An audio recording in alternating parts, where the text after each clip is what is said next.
Good afternoon, everybody. Hope everyone's had a good day. Decided since we're still on hiatus with Curse of Strahd that I'd go ahead and run another solo campaign episode. What's it called? The Unwritten Path, episode 12.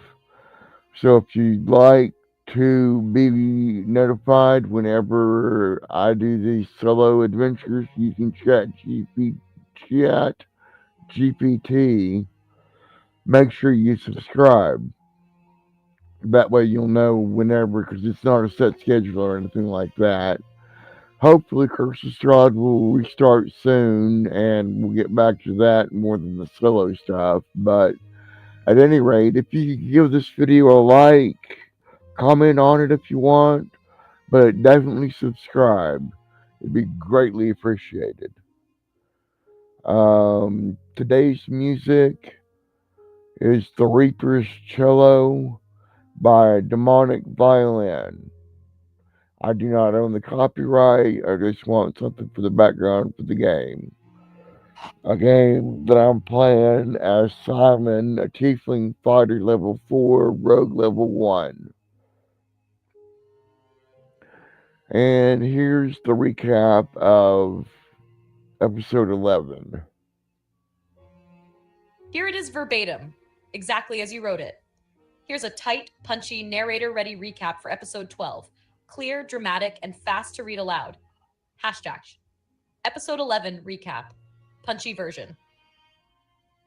Last time on Blades for Hire, Simon pushed deeper into the fallout of becoming unwritten. First, he saved Varen by ripping a tracking mark straight out of the man's body, and then completely destroying it. That shouldn't be possible, and the hierarchy noticed. A whisper followed. Correction noted. At the Copper Mare, rumors spread. A name had vanished from the Hall of Records. Ink erased, page burned. Simon realized the city's bureaucracy was reacting to him. He and Dern tailed a clerk named Mara to the Hall of Records. A registrar wraith confronted Simon, demanding his identity. Simon let Valharan rise. The wraith bowed and retreated. Inside the hall, Mara revealed the truth. She had seen Simon's name in her ledger just hours earlier. Now it was blank. Not crossed out, not edited, gone. Simon told her everything about the collectors, the reclaimer, and Malvor's ledger. Mara realized the danger. Someone is rewriting the city, name by name.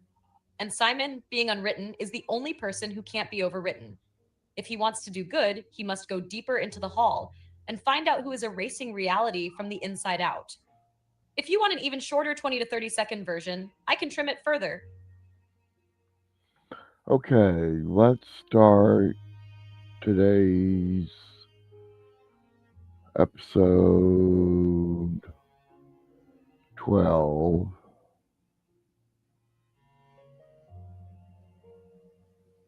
The Unwritten Path.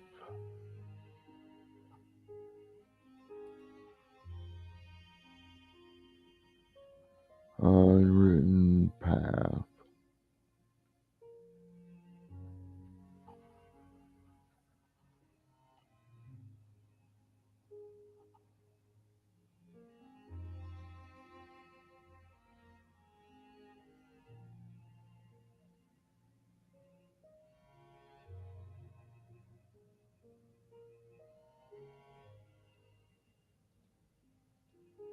All right, Deke. Cloak up, blades loose, nerves taut.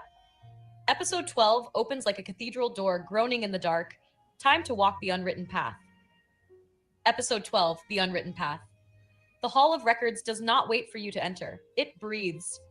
You stand with Mara in the threshold of the registrar's archive, its architecture folding inward like paper being refolded into a new shape. Dern keeps his back to you, blades out, watching a corridor that refuses to stay still. One moment it stretches ahead. The next it snaps short, like a rubber band of stone and silence. Mara's voice is tight, quiet enough that the building doesn't shiver at her words. Simon, whatever erased your name is still inside. The deeper wings aren't meant for the living. Her ledger is tucked under her arm. Ink still drips from where your name used to be, as if the page is weeping.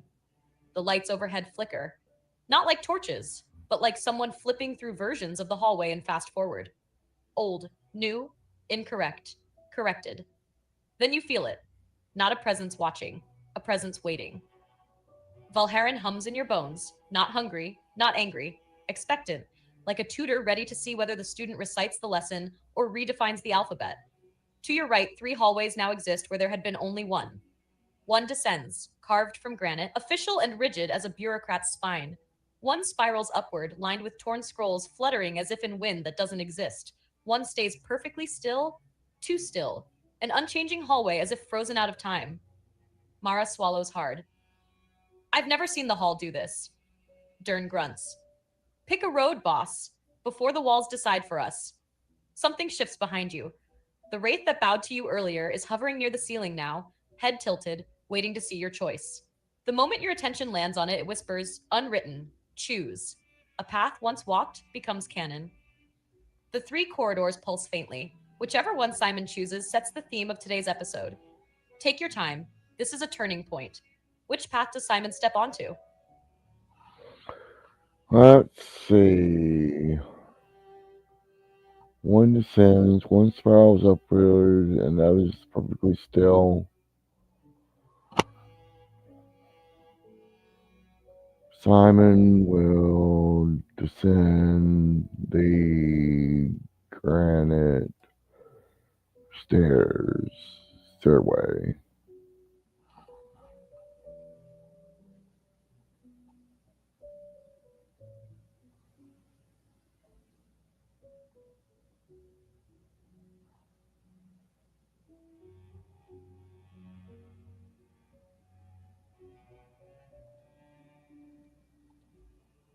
A solid choice.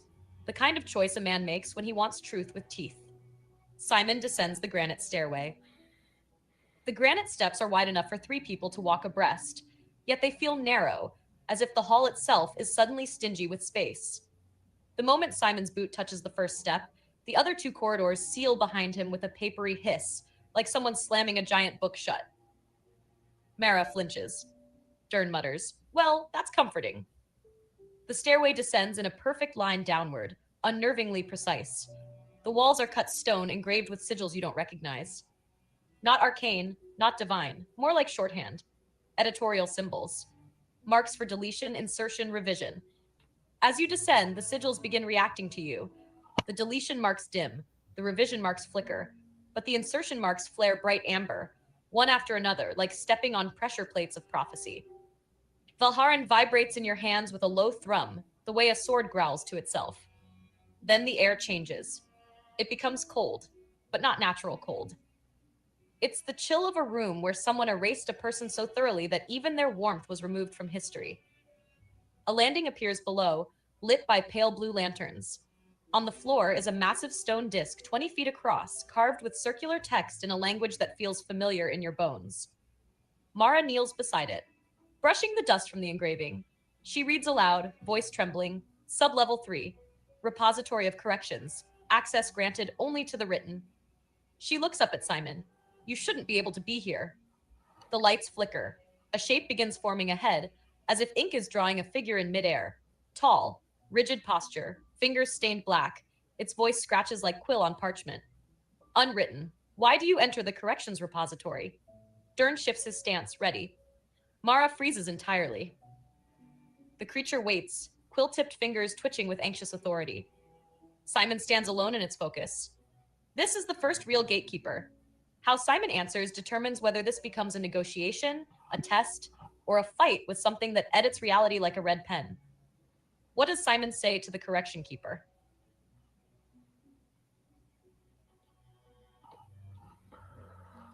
I'm here looking for information of people are unwritten.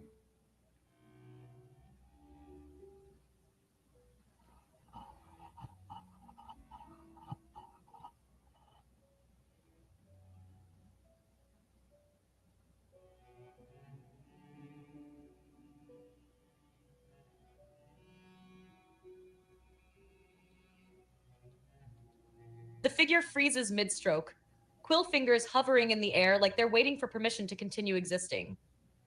The air tightens with that strange bureaucratic gravity the hall radiates when it hears something new, something it didn't approve beforehand.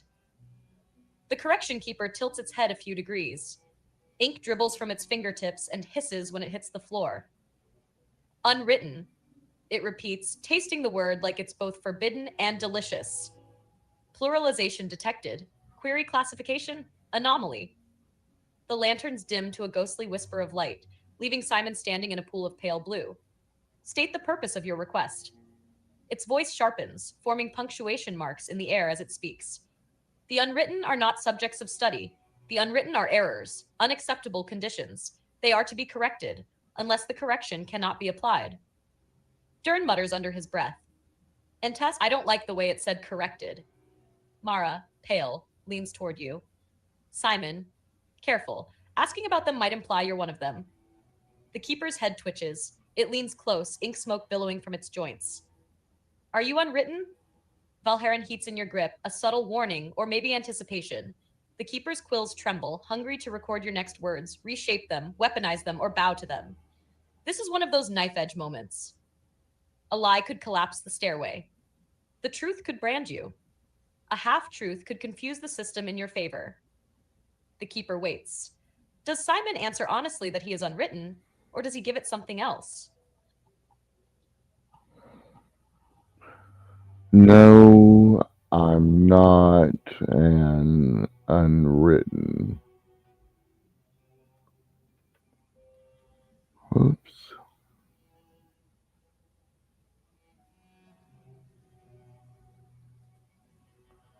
I'm merely looking for information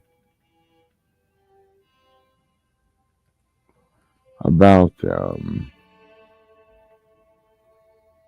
I'm doing research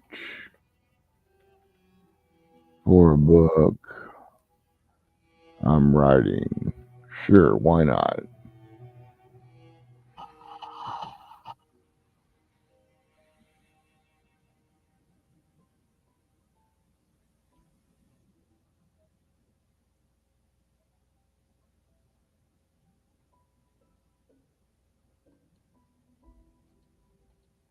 The keeper does not blink because it has no eyes to blink with, but the air around its head tightens the way a crowd does when someone lies on stage and half the audience knows it. A book. It repeats the word like you just handed it a live snake. The quill fingers scrape together, producing a sound like metal on bone. Authorial intent detected, accessing protocols for narrative research.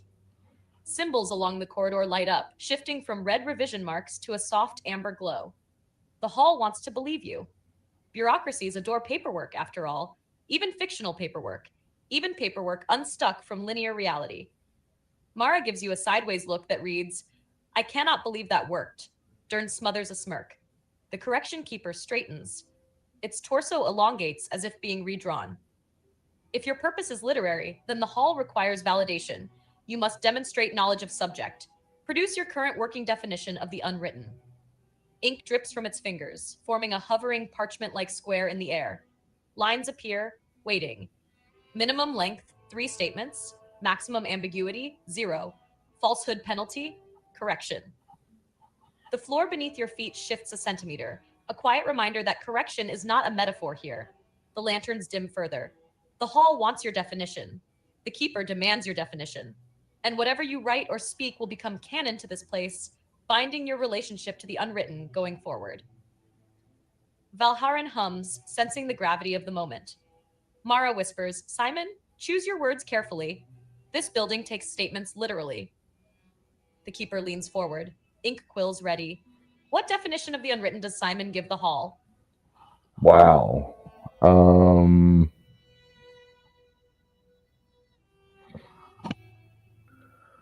Unwritten are people whose names have been removed from the records, not just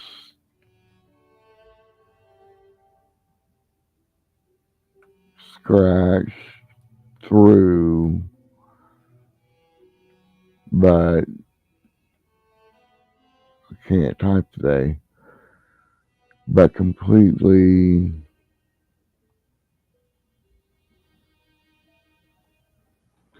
gone.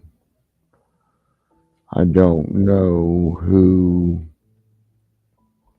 is doing this, just that it's creating unwritten that we may need to know more about.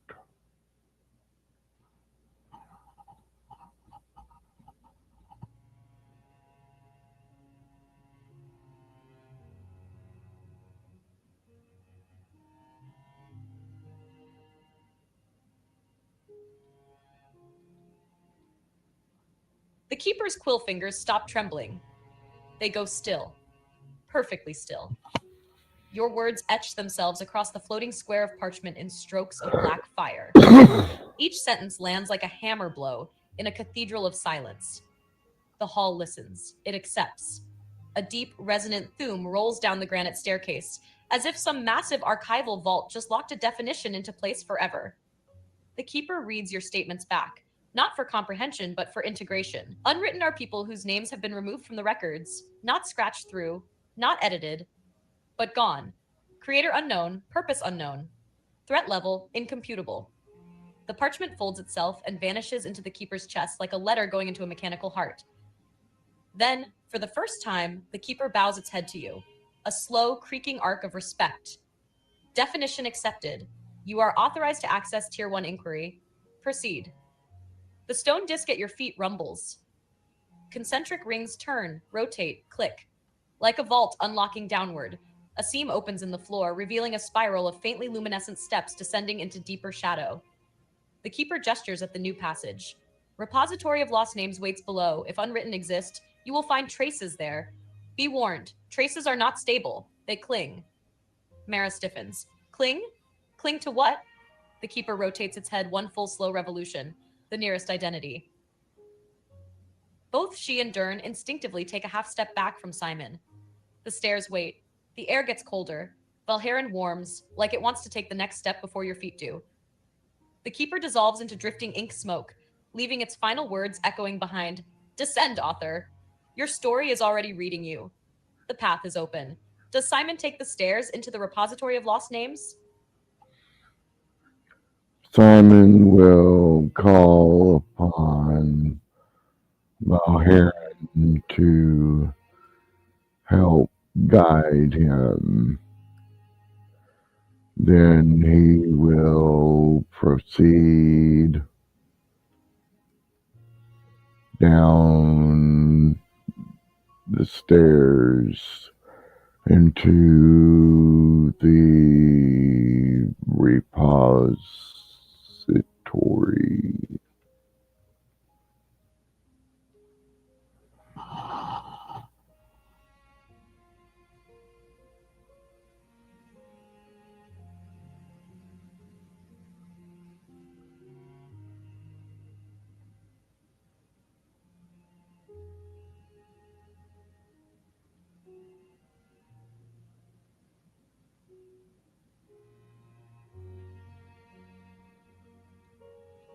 Valherin responds before you even finish the thought. The blade doesn't glow. It doesn't flare. It doesn't roar with magic. It inhales. A quiet pull of air, like a creature waking up in the dark after pretending to sleep during class. The metal warms in your grip. Not like heat, but like a tension. You feel a pressure along your spine. Not painful, just a reminder that you're not descending alone. A whisper threads itself into your mind, neither words nor language, more like intent pressed through your bones. Follow the emptiness. Where the world forgets, I remember. Dern exhales through his nose. That sword still freaks me out, boss. Markla clutches her ledger like a talisman. Please, don't let anything touch me down there. I mean anything. Descent into the repository of lost names. The steps spiral downward, yet you feel no dizziness. The architecture refuses to obey geometry. Stairs widen and narrow, independent of logic, and the walls pulse faintly like the interior of a throat swallowing centuries of forgotten souls. The deeper you go, the more weight you feel lifting off the world behind you. Like names, identities, memories, facts don't exist down here unless you insist on carrying them yourself. At the bottom of the stairwell, the air opens into a vast chamber, a cavern of paper. Shelves, towering to a height you can't see, stretch into darkness. Each shelf holds scrolls, ledgers, stone tablets, wax seals, records from every era, culture, bureaucracy imaginable. But all of them share one trait. Every name has been removed, not erased with ink, not scratched away, excised, as though reality itself reached inside each document and plucked out the person like a loose thread.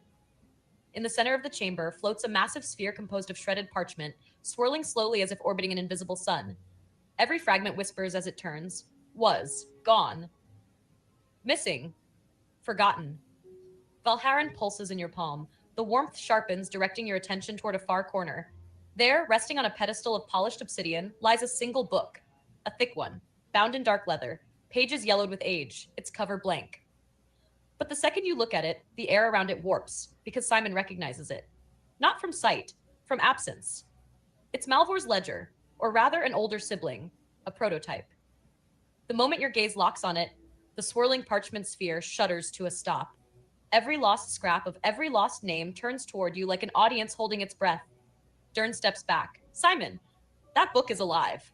Mara whispers. No, worse, it's aware. Valharan's voice forms a single clear impression in your mind. Claim it, before it claims you. The pedestal waits, your fingers tense. You can walk away, but this thing won't stop watching you.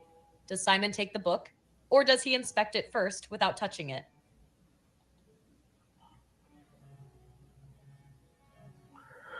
Is there any loose dirt that I can place in a bag that would weigh approximately the same weight as the book?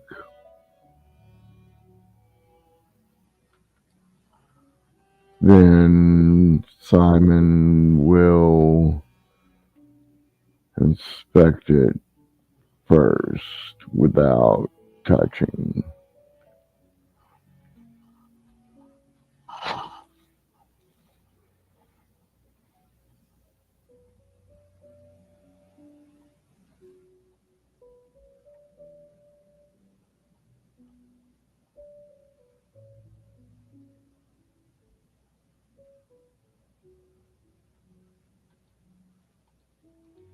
There is loose material, but calling it dirt might be generous. The repository of lost names doesn't do normal geography. It doesn't have soil, it has sheddings, the detritus of erased identities. When Simon looks around for something he can scoop into a bag, Valharan guides his eyes to a corner where the floor has accumulated a thin drift of gray, powdery substance. It looks like dust but moves like ash. When you breathe near it, it shifts, as if remembering something it used to be. Mara recoils. Is that? Dern cuts her off. Don't say it. Don't say what I think it is. Whether they say it or not, Simon knows. This is the residue of erased names, the world's compost pile of forgotten people. And yes, it will absolutely weigh the same as the book if you gather enough. Simon fills a small cloth bag carefully. The stuff feels weightless when you scoop it, but grows heavier once contained, settling into the exact mass your instincts tell you the book carries. Perfect decoy weight. You approach the pedestal again, keeping your hands behind your back, your stance cautious but deliberate. The book doesn't react yet, it anticipates. You lean in without touching it. Here's what you notice. 1. The book has no title, but the leather is worn at the edges like countless hands once held it. But none recently. No fingerprints. No dust. It's maintained by something that isn't physical. 2.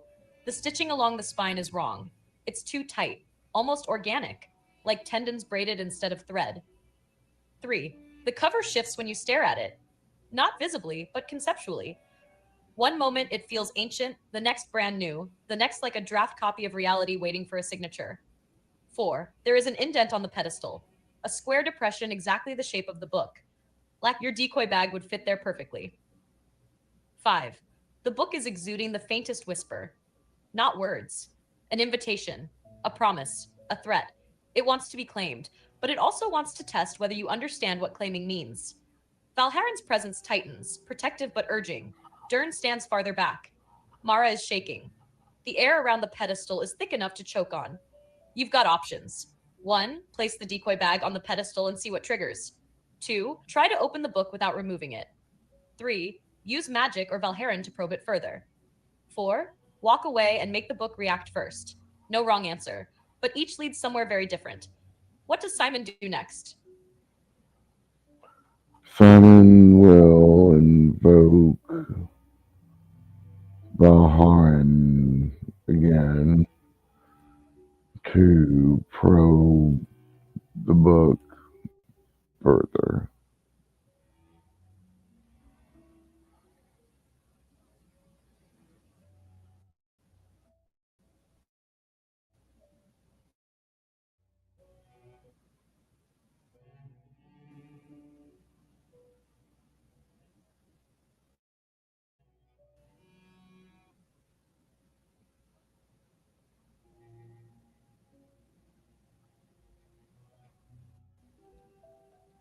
Valharen doesn't answer with a whisper this time. It surges, not violently, but with the slow, unstoppable confidence of something ancient stretching its limbs after being cramped inside history for too long. The metal warms until it's just shy of burning your palm, then cools instantly, like a forge remembering a forgotten command. The chamber reacts. All the drifting parchment scraps pause midair. Every erased whisper goes silent. The pedestal trembles once, like a pulse. Valharen's awareness spills outward, sliding over the book like a shadow made of thought. You don't see it, but you feel it. A tendril of intent reaches out, makes contact, and the book recoils. Not physically, but metaphysically, the way a predator flinches when it realizes it just brushed against a bigger predator. A sharp jolt runs up your arm as Valharen presses harder. You get impressions, not words. Old. Older than Malvor's ledger. Used. Many times. Too many. Incomplete. Something was taken from it, recently. Hungry. But not for souls like a normal cursed tome. Hungry for authority. Then, a spike of something colder. The book recognizes you. Not Simon. You. The unwritten. Even though you lied to the keeper. Even though the hall accepted your definition. This thing sees through the paperwork. It whispers directly into your mind, bypassing ears. You do not exist. You are perfect. You may write in me. You may erase in me. Take me. Valharen snarls in your mind. A flare of rejection so powerful it makes your vision ripple. Two forces clash inside your skull. Valharen. Not your author. The book. But he could be. The pedestal cracks. A ring of dust bursts outward. Mara falls backward, scrambling away. Simon, whatever you're doing, stop! Stop! Dern moves to drag her to safety. The book begins to lift from the pedestal, pages fluttering without air, angling itself toward you like a dog presenting its throat. Valharen pulses, reject it, claim it, bind it, break it, choose. You now fully understand. This tome is a proto-ledger used to format reality before the reclaimers standardized the system. It can erase, rewrite, or restore identity, but only in the hands of someone the world itself cannot classify. Someone like you. It will not wait forever. It floats inches from your chest. Does Simon accept the book and take hold of it, claiming its power? 2. Use Valharen to sever its influence, forcing it back into dormancy. 3. Command it verbally to reveal its purpose, testing dominance. 4. Step back and refuse, letting the book make the next move. Your choice will shape what the unwritten path actually means. Simon will verbally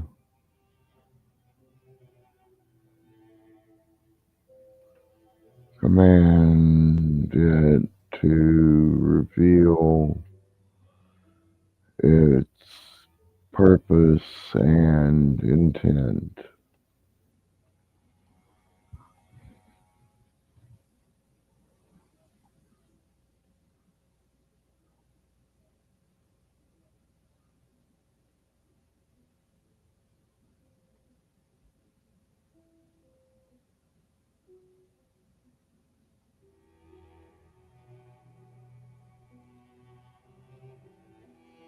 The book freezes midair, not the gentle pause of an obedient servant, the rigid, brittle stillness of a creature that just heard a predator speak its true name. Your voice echoes through the repository, swallowed and amplified at the same time. Reveal your purpose and intent. The world responds. Every erased scrap of parchment in the chamber snaps sharply toward you, edges trembling like a choir sucking in breath before a single terrible note. The book vibrates, a low, animal tremor. Then it opens, not gently, not politely. It unfurls, pages spilling outward in a spiraling vortex that circles you at chest height. Each page is blank, but the blankness feels loud, like a scream vacuumed out of a throat. A voice forms from the swirl. Not a spoken voice, not magical telepathy. This is the sound of rules being dragged across your mind like claws on stone. Purpose. I was the first ledger, the original draft. The template by which all identities were once cataloged. Pages slammed together in emphasis. Intent. To maintain coherence. To repair fractures in the narrative. To excise anomalies. The pages slow, pause, and the vortex narrows around you, orbit tightening until the wind of it grazes your cheek. Primary function degraded. Reclaimers replaced me. Collectors sealed me. The book's voice deepens, thickens, learns you. I awaken only in the presence of one who is unwritten. The chamber goes dead silent. Even Dern stops breathing for a moment. Mara makes a strangled noise. Simon? Simon, it knows. But the book continues, now addressing only you. Intent revised. The unwritten are immune to correction. They disrupt the system. But you may restore balance. The pages fold inward like a blooming flower closing for night. A final whisper threads itself directly into your spine. Claim me, and I will teach you how to erase the erasers. Valherin flares in your palm, a shock of heat, almost jealousy, almost warning. Dern steps forward. Boss, this is where we normally leave the room. Mara shakes her head violently. This isn't a book, Simon. This is a tool the system lost control of. If you touch it, you might be giving it permission. The pedestal cracks again. The repository trembles. The book waits, hovering inches from your outstretched command. Not attacking, not fleeing, awaiting your decision like a loyal dog or a loaded trap. Your options remain, but now with clarity. 1. Claim the book and gain access to its power. 2. Command it further without touching it. 3. Use Valherin to push it away or bind it. 4. Reject it outright and force the repository to react. What does Simon do next? Simon will invoke the name of Valharin and grab the book to access its power.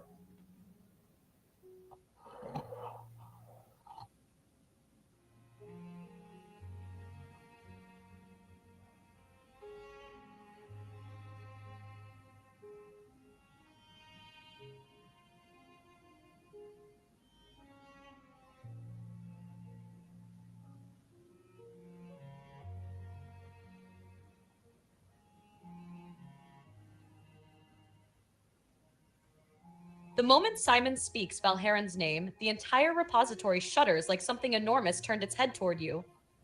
When your hand closes around the book, there is no explosion. There is no blinding light.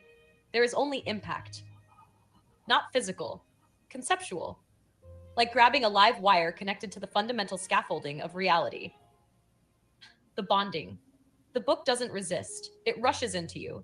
Pages collapse inward, sinking into your palm like water soaking into cloth.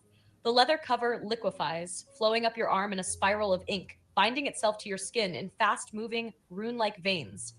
Dern swears loudly. Mara screams silently, no sound leaving her throat. Valherin erupts in your other hand. Your blade flares with a violent burst of white heat, not flame, not magic, but identity, as if shouting, "He is mine." The book answers, "He belongs to the story." Your knees nearly buckle as the two forces collide across your chest. Then they settle, merge, not peacefully, but with mutual recognition. One page peels itself out of your arm and reforms as a spectral sheet hanging in the air. Golden script writes itself upon it in real time, drawing in strokes that feel like they're being carved into your bones. The unwritten contract.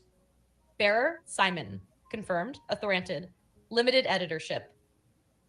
Primary function, Detection and manipulation of erased identities. Restrictions. Cannot alter own identity. Prohibition. May not erase the living. The sheet flashes once and dissolves back into your skin. Your breath returns in a rush. Valharan dims, but not in defeat. More like the blade is standing beside you, arms crossed, evaluating your new partner with suspicion. The book's voice speaks inside your skull now, smoother, more aligned. We are bound. Your will is my structure. Your intent is my ink. The power feels cold, methodical, like the sensation of reading a ledger while standing over your own grave. Mara stumbles backward. That thing fused with you. Dern points at your arm. Boss, you're glowing. Faint. Golden lines travel under your skin, crawling up the back of your hand before fading. But the repository reacts immediately. The shelves shift. Scrolls unfold. Fragments of erased names drift toward you like iron filings drawn to a magnet. A whisper rumbles through the chamber. Editor present. Unlocking deeper content. A door appears on the far wall. You didn't see it form, it was added. Valharan vibrates approvingly this time. The book whispers, inside lies the source of the new erasures. Dern swallows. Then I guess we're going in, aren't we? The door waits. Your hand still tingles where the book fused to you. Does Simon press forward through the new door or pause to test his new abilities first? Let's try out my new abilities to see just exactly what I can do. Do I need to make an Arcana check?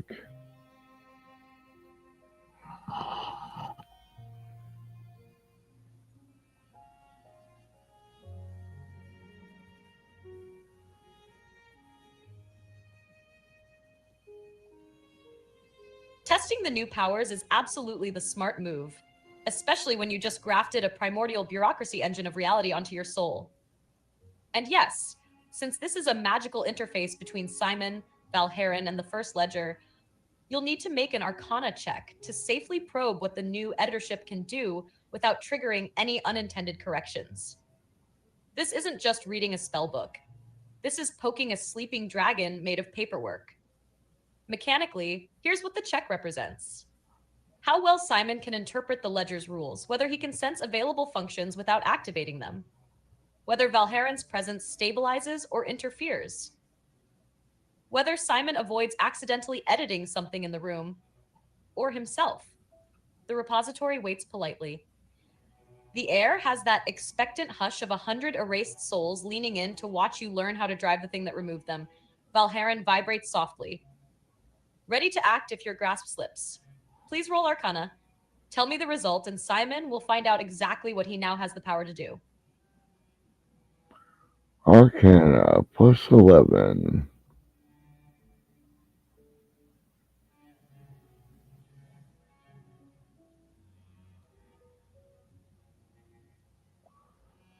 Let me refresh.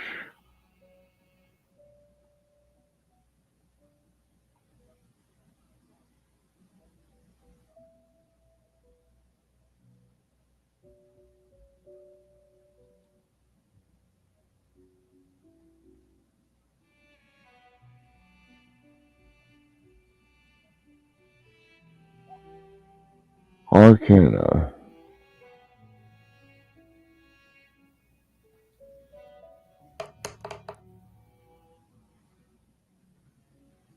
30.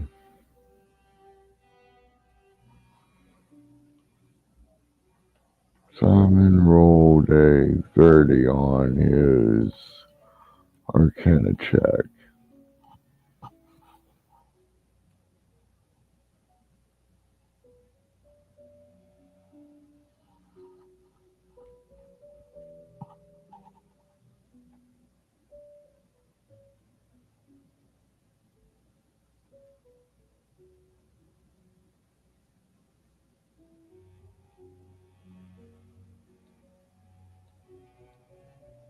A 30.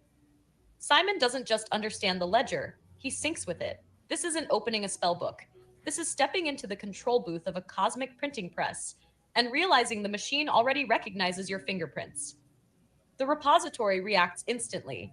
The shelves rearrange themselves into clean rows.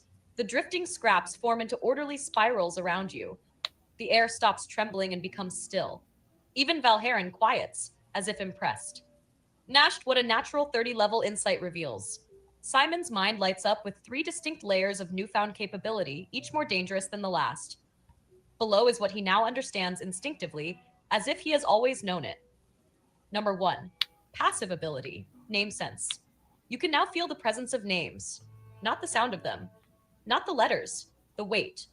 Every identity has mass in the world's bookkeeping, and you can sense when a name is intact, damaged, partially erased, or fully unwritten.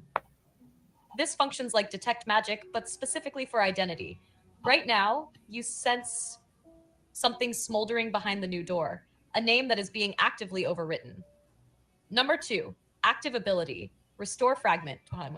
You can reach into a document, memory, or metaphysical imprint and restore a partial name that was removed. Not fully yet, but you can reconstruct a fragment, something like a first syllable, an emotional signature, a contextual anchor, a color, a place associated with the person enough to track them, enough to hunt the thing that erased them. Number 3, dangerous ability, redaction touch. This is the one that makes Valherin growl. With concentration, you can place your hand on inanimate writing, carved, printed, or recorded, and selectively redact a word, strip a detail, or blur part of an identity. But you cannot erase a living being. You cannot alter your own identity. You can alter bureaucratic truths, legal records, and documents of authority, which means you can change how the system sees the world. That's how Malvor cheated death. And that's how you can hunt down whoever is rewriting reality from the inside. Special insight from the 30. You also unlock a truth the ledger didn't intend to show you. There is a tier 2 function locked behind a seal. The symbol is a circle with a line through it. The ledger calls it Cannon Strike, a power that doesn't erase a person, it erases a moment from the timeline. Even Valherin steps back at that. You cannot use it yet, but you know where it is. You know it's real, and you know someone else is using it improperly. Immediate result of the check. The new door begins responding to your awareness. The hinges unwrite themselves. The wood becomes blank. Then new text appears across it, written in gold. Editor admitted. Dern whistles. Boss, whatever you just did, the room sat up straight and saluted. Mara stares at your glowing arm. Simon, you're not just unwritten, you're rewritten. Valharin pulses once, like a heartbeat. The door waits. Do you enter? Or test one of the new abilities here in the repository before proceeding? Simon will again invoke Valharan and open the door to the open the door.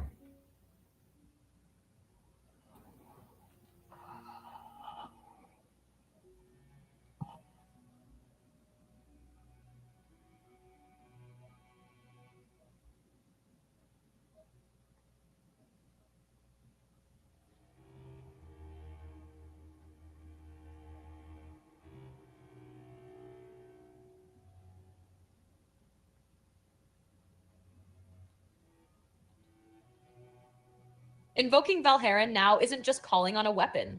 It's calling on the one anchor in your life the universe still recognizes. The moment you speak its name, the blade answers with a deep, vibrating note that rolls through the repository, a thunderclap wrapped in silk. The shelves bow. The drifting scraps of erased names scatter like startled birds. Even the air seems to pull back from you. Valharan doesn't flare this time. It stabilizes you, a grounding line driven straight through your spine, connecting Simon to something older than the ledger and far less polite. With that grounding, you reach for the door. Opening the door of Editor Admitted. Your hand presses against the blank wooden surface. Instead of swinging inward, the door erases itself under your touch.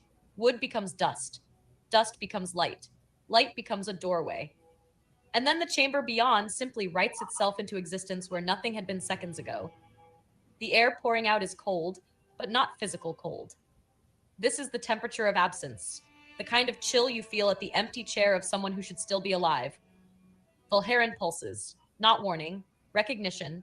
As the door fully dissolves, the room beyond comes into focus. The chamber of pending erasures. It is a circular room.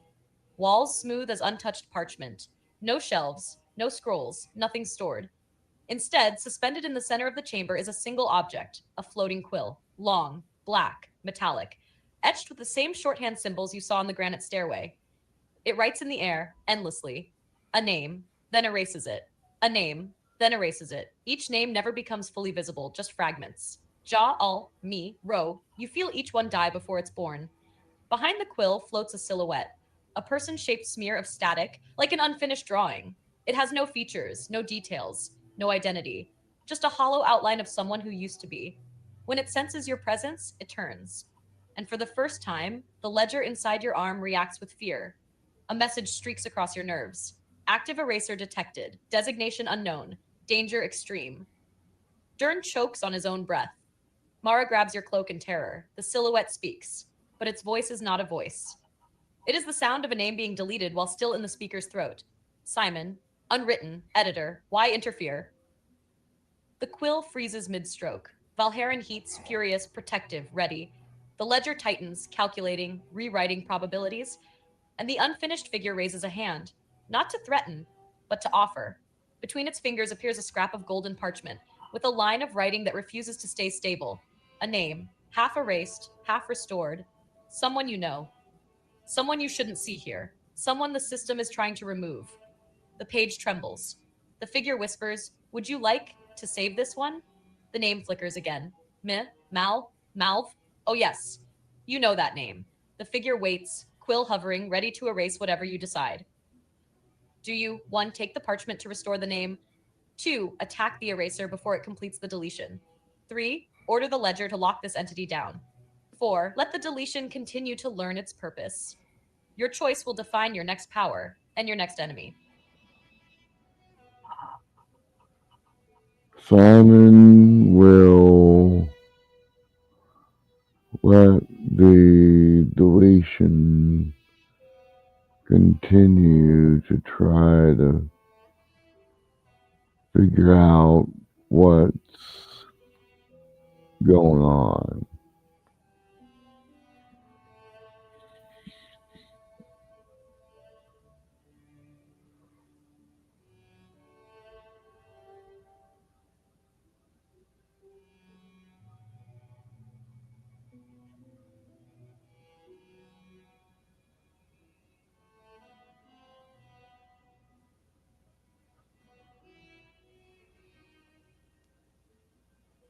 You choose patience over panic, nerve over instinct, curiosity over fear, and the room changes its posture the moment you do. The eraser's hollow silhouette tilts its head as if surprised you didn't rush forward like every rational creature should when handed the name of a man who tried to unmake you. The golden parchment trembles in its fingers.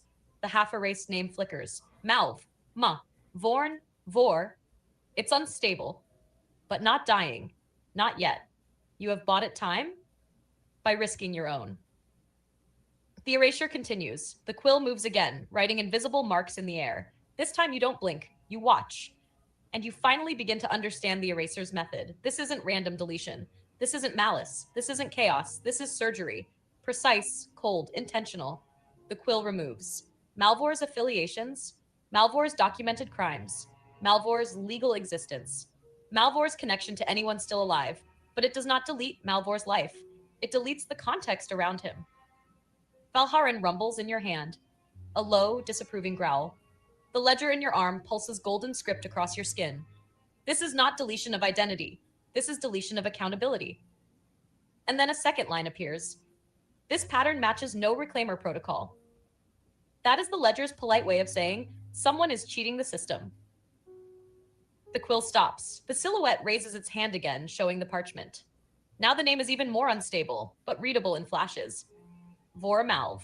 No record unlinked. The eraser speaks in that horrible, throatless stutter of erased syllables. Simon, observe, complete, correction. He will live, but he will be nobody. The Hetty. Mara gasps and stumbles backward, and stumbles backward. Dern mutters, "This is worse than killing him." And you know he's right. This is not a deletion. This is a clean reset. Someone is using the system to turn enemies into ghosts that can do whatever they want without consequence.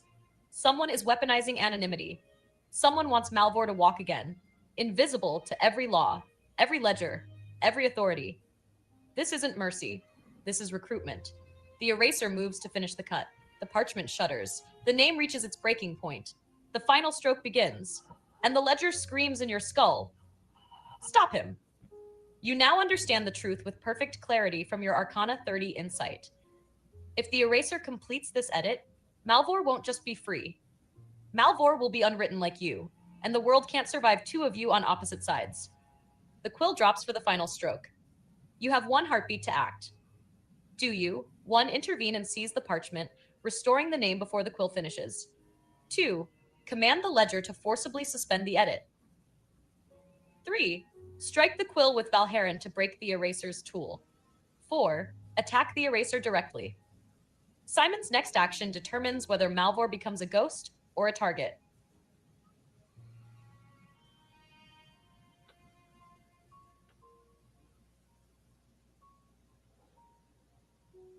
Simon will attempt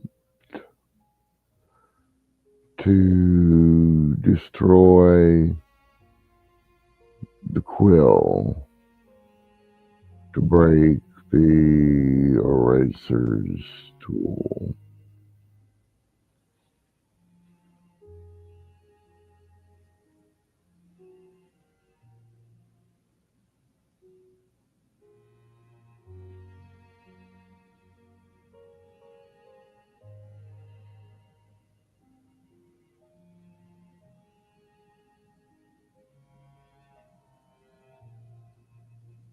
Simon moves before thought, before hesitation, before the ledger can scream again.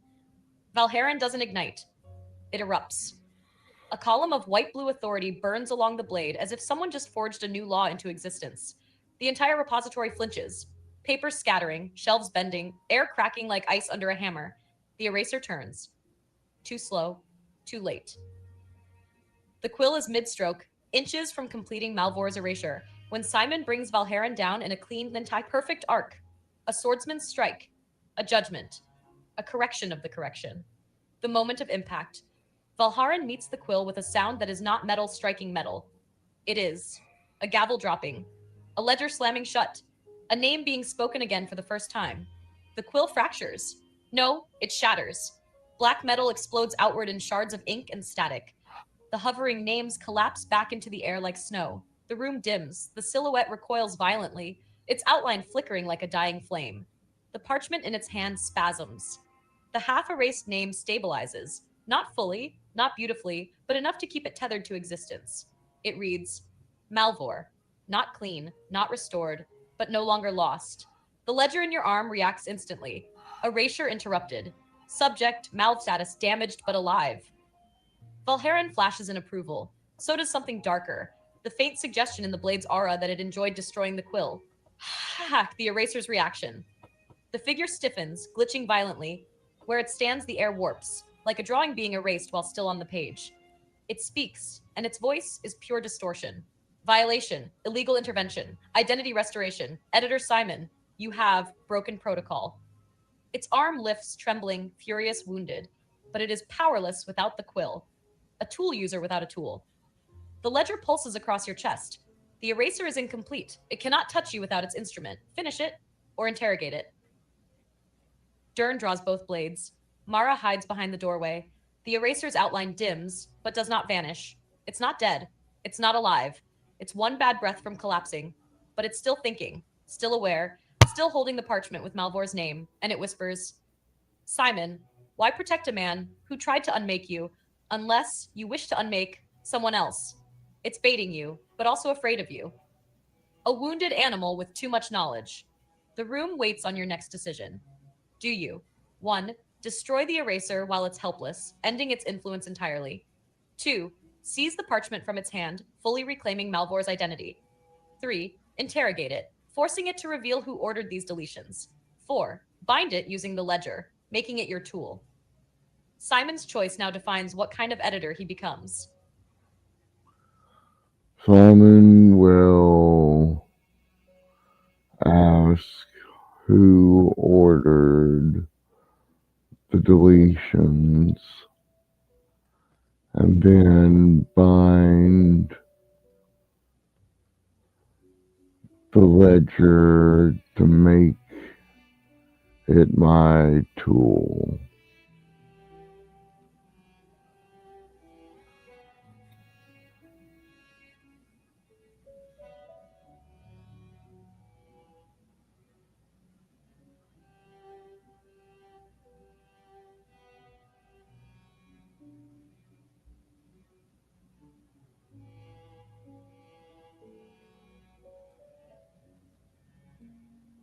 The eraser's outline flickers like a candle dropped into water as Simon steps forward, Valharan glowing in one hand, the ledger burning lines of golden script under his skin. You don't raise your voice. You don't posture. You simply ask, who ordered the deletions? The question hits the eraser like a chain of brick. It spasms, glitching, the edges of its silhouette tearing and reforming like torn film tape. For a moment, it resists. Then it cracks. A single word grinds out of its unraveling throat: the archivist. The room drops silent. Even Valharan hesitates. Even the ledger goes cold. Because that title carries meaning. Not a reclaimer, not a collector, not a bureaucratic drone, a designer. A being who writes laws into the walls of reality. Someone above the wraiths, the bookkeepers, the erasers. Someone with authority to change the rules. The eraser continues, breaking apart with every syllable. The archivist commands. Anomalies must be categorized. Dangerous anomalies must be unmade. The unwritten must be numbered. First correction, Simon. It reaches for you with a shaking hand, but it has nothing left to attack with, only the truth. You were not supposed to survive. But now the archivist watches and prepares your deletion. That's when you act. Binding the ledger to your will. You don't swing Valharan. You don't grab the eraser. You turn inward to the power that fused itself to your body. You speak a command Simon never knew he knew. Ledger. Bind. Your right arm erupts in a cascade of golden script, dozens of lines of text wrapping around your skin in a spiral. The air rip repository groans. The world tenses like a muscle. The ledger responds. Binding target? You point at the eraser. This one. Bind it to me. Make it my tool. The room obeys. Reality obeys. Lines of text shoot from your arm like golden chains, threading themselves through the eraser's silhouette. It convulses, torn between collapsing and kneeling. Its voice fractures. You cannot edit me. I am. I was. And then it breaks. The silhouette collapses inward, folding like a crumpled document, reforming into a small floating glyph, a black circle wrapped in red shorthand symbols. The ledger declares, eraser class entity bound under editor Simon, functions restricted, awaiting commands. The glyph follows you like a loyal but terrified pet. Dern stares. Boss, you just turned a nightmare into a clipboard. Mara's eyes are huge. Simon, the archivist is going to kill you for that. Valharan hums one low, satisfied note, and the ledger, your ledger now, whispers in your mind. Editor, your path is chosen, and now the archivist must reveal himself. Ahead, the repository door opens further on its own. A new corridor is forming. Long, dark, written for you. Do you? 1. Press onward toward the archivist's domain. 2. Examine the bound eraser to learn its capabilities. 3. Use the ledger to stabilize Malvor's name before moving on. 4. Retreat temporarily to prepare for the archivist. The path is open. Simon's legend is writing itself. First, Simon will examine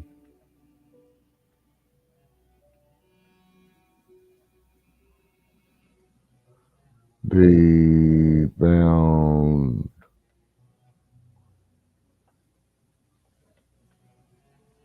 eraser to determine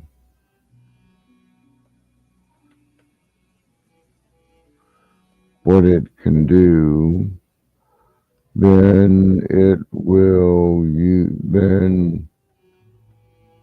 Simon will use the pleasure to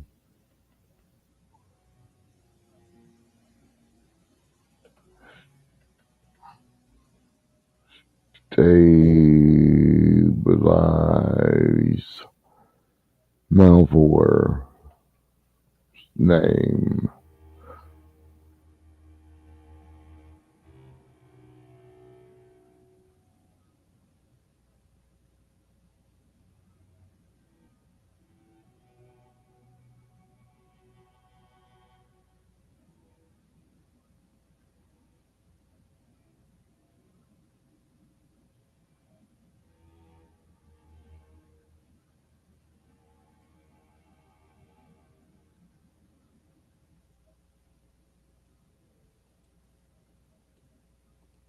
The moment Simon turns his attention to the bound eraser, the little floating glyph shivers like a frightened animal trying to pretend it isn't afraid of you. It hovers at shoulder height, turning slowly, its red shorthand symbols flickering with suppressed resistance. Valheran pulses once. Not a threat. A warning. This thing is dangerous even when kneeling. The ledger responds to your intention by illuminating your arm in thin gold script, each line annotating what the eraser is and what it is now allowed to be. Examining the bound eraser. The glyph rotates, and the ledger narrates in your head with the tone of an ancient bureaucrat forced into service. Bound eraser classification, sub-architectural edit construct. Primary function original, identity removal at direction of higher authority. Primary function now, compliance with editor Simon. The symbols shrink and rearrange until three clear abilities reveal themselves.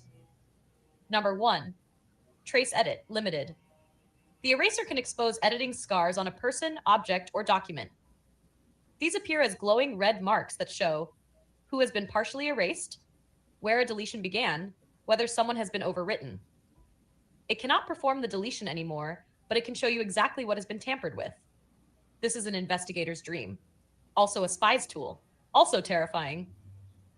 2. Reversal assist, weak.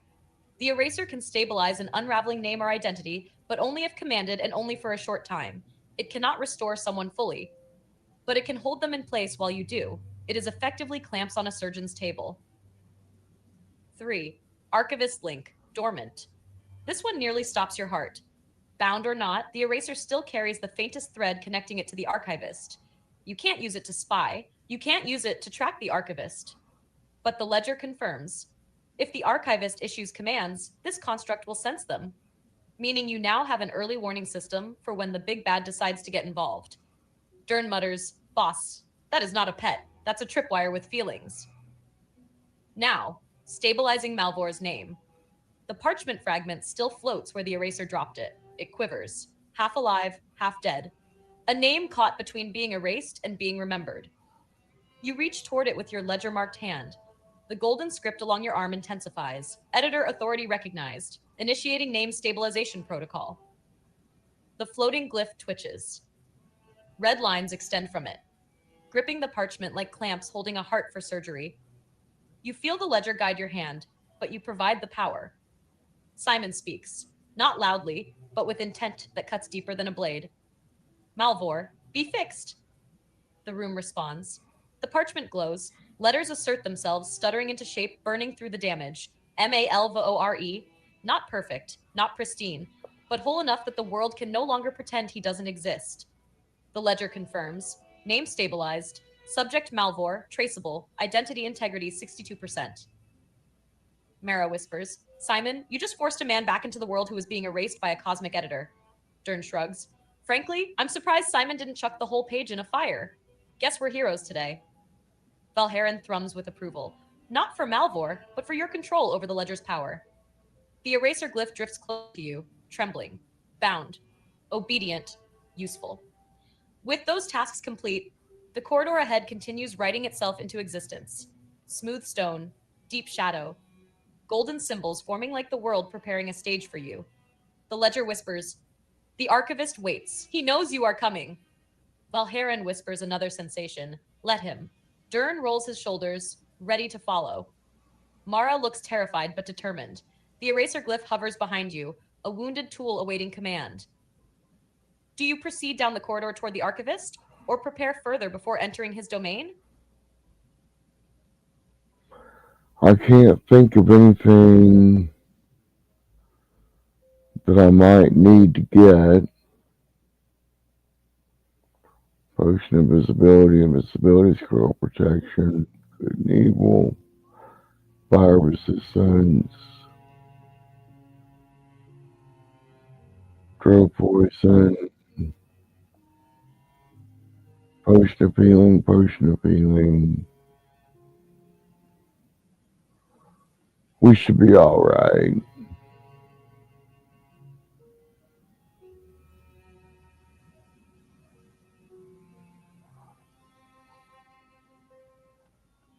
Let's enter the archivist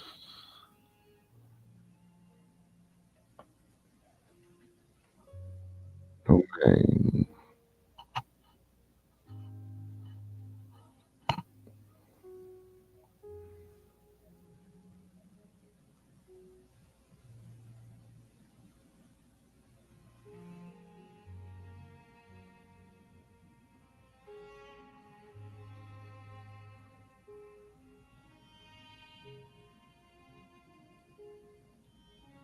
The second Simon steps across the threshold.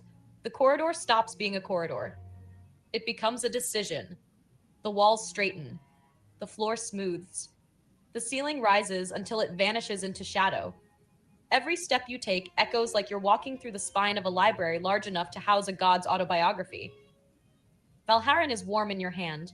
The ledger glows faintly beneath your skin. Lines of gold text drifting like thoughts forming before you think them. Dern follows tight behind, blades out. Mara stays close, clutching her ledger like a child holding a stuffed toy during a thunderstorm. Your bound eraser glyph drifts at your shoulder, trembling like a dog that expects to be kicked. The corridor narrows, then widens, then narrows again. Not architectural changes, interpretive changes. The archivist's domain is written, not built, and he is rewriting it as you enter. Half the hall of the archivist.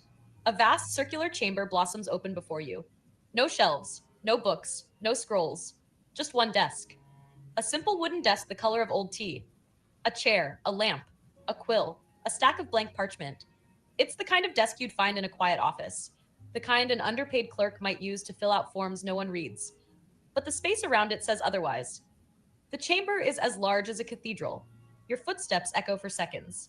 Rings of script spiral across the walls, forming and dissolving like constellations. And then you see him. The archivist. He sits behind the desk like he's been waiting for hours, or years, or since the first name was ever written. He looks almost human. Middle-aged, calm, hair tied back, ink-stained fingertips, a pair of simple glasses perched low on his nose. Not a monster, not a wraith, not a cosmic titan. He looks like a man who should be annoyed that you showed up early for an appointment. He sets his quill aside. He looks directly at Simon, and he smiles like someone who has just finished reading the last chapter of a book he very much enjoyed.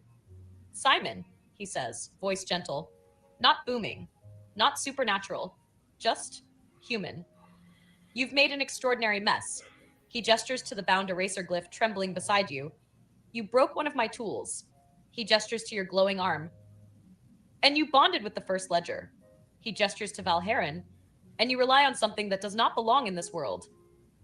His eyes soften, which somehow feels worse than anger.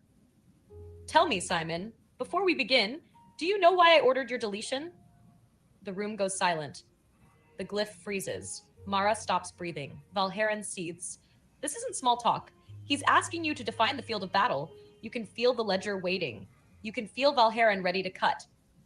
You can feel the archivist measuring every atom of your response. This question matters. This answer sets the tone for what comes next. Whether this becomes a negotiation, a duel of wills, or a complete reality rewrite. How does Simon answer the archivist? Do you believe, 1, he feared what Simon could become? 2, he wanted to prevent another Unwritten from existing? 3, he wanted to recruit Simon eventually? 4, he saw Simon as a flaw in the system? 5, something else entirely? Your answer shapes the archivist's next move. Simon will tell him that he thinks he actually wanted to recruit Simon to do his dirty work for him to keep it secret from the records.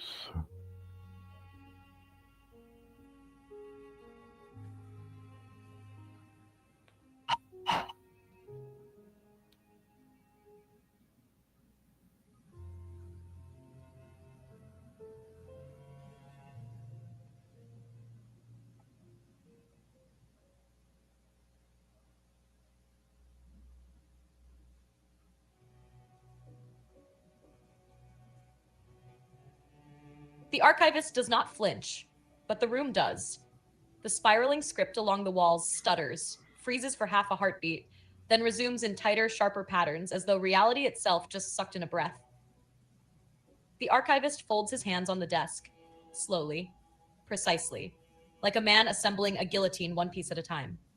Recruit you, he repeats, tasting the idea as if it were a flavor he hadn't tasted in centuries. Is that what you believe? He leans back in the chair, not angry, not insulted, amused. Simon, do you truly think I hide my work? A small gesture around the endless chamber. All my deeds are recorded. Every deletion, every correction, every edit has its place. Then that faint smile returns.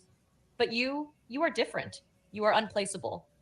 Valharan thrums in your grip like a wolf growling at a locked door. The archivist continues, voice still gentle, still unbearably polite. Recruitment would imply that you could follow orders, that you could be contained, that you could be trusted to perform delicate corrections without leaving fingerprints. He tilts his head. You, Simon, leave fingerprints the size of city blocks. Mara lets out a tiny squeak behind you. Dern mutters, told you the guy was a smug bastard. The archivist folds his glasses, sets them on the desk, and looks at you directly. Let us be honest, he says softly. You interfered with a correction you did not understand. You destroyed my instrument. You stole my ledger. And now you stand here accusing me of wanting you as an employee? He chuckles. But there is no humor in it. Simon, I ordered your deletion because you were never supposed to exist. Silence. The words fall like stones into a well with no bottom. You are an anomaly produced by a mistake in the system, a gap, a fault, a misplaced stroke of a pen in the fabric of narrative. Something unintended. He steeples his fingers. That makes you dangerous. The ledger burns hotter against your skin. Valharan's edges sharpen in your senses. The archivist lifts one hand, and the bound eraser glyph is yanked across the room like a dog dragged by its collar. It hovers over the desk, trembling, unable to resist. This, the archivist says, was supposed to fix you. His tone stays quiet. But now it belongs to you. And that means you and I must negotiate, or one of us must be removed from the story. He gestures to the only empty chair in the chamber, a simple wooden seat across from him. Sit, Simon. Tell me what you intend to do with the power you stole. His eyes narrow, calm, dangerous, curious. And choose your words carefully. What you say next will be written into the world. I want to make sure that no one is erased again without their permission.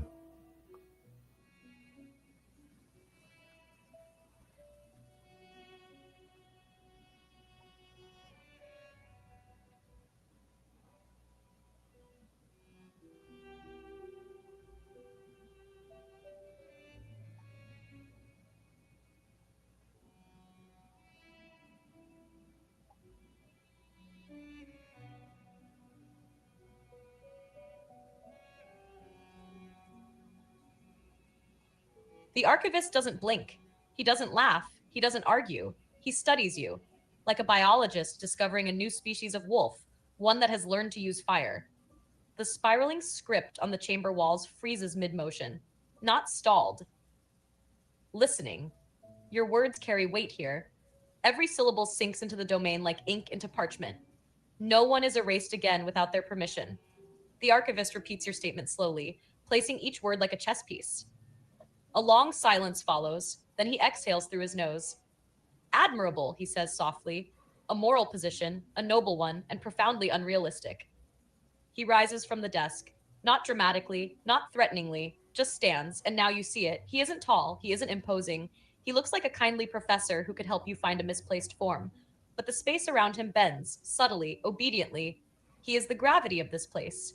Simon, he says with a tone that would be gentle if it weren't so terrifying. Do you understand what erasure protects us from? He raises a hand. The room changes. Not violently, logically. Images appear around you in floating shards, like torn photographs reassembled midair. A man whose every version becomes a murderer. A woman whose existence creates paradoxes. A child whose name splits into two identities at birth. A soldier erased to end a war.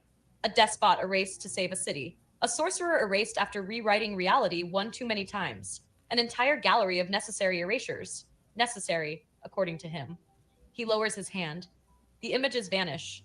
Some people, the archivist says quietly, should not remain written.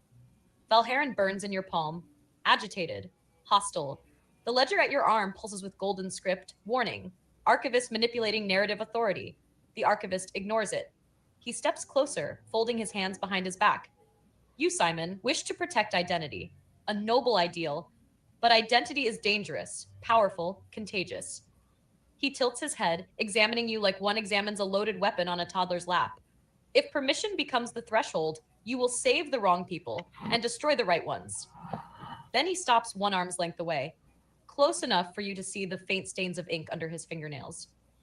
Tell me, editor, if someone begged you to erase them to escape the consequences of their crimes, would you grant permission?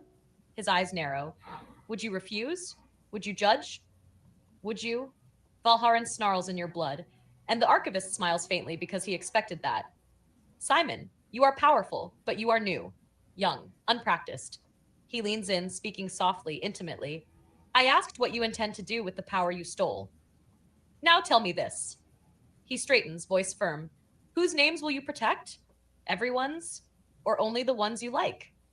The room tightens. The ledger waits to write your answer. Valharan waits to enforce it. The archivist waits to judge it. And what you say next determines what kind of editor you truly are. The Hmm.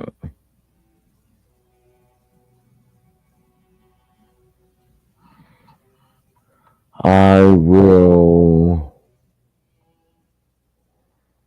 protect all who deserve it, whether I like them or not. I would make sure that they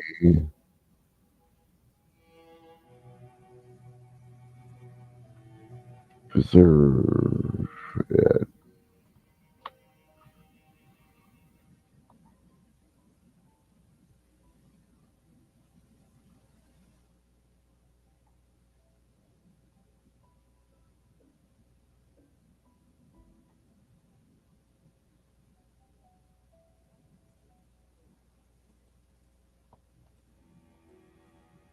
The archivist's expression doesn't soften, it sharpens.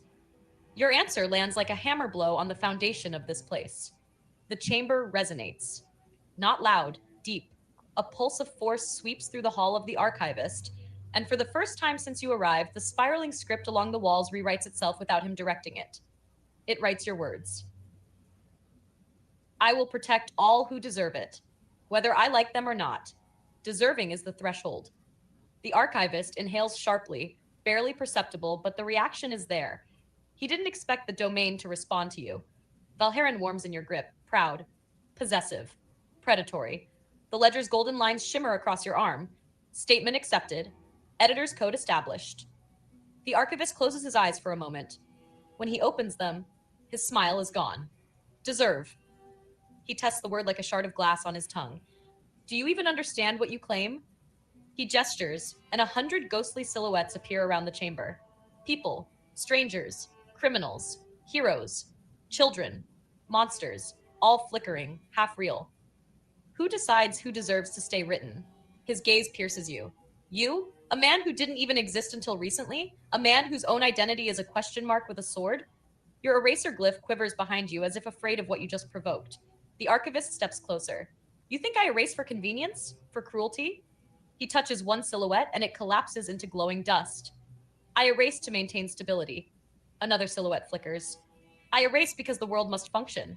He touches a third. It shatters silently.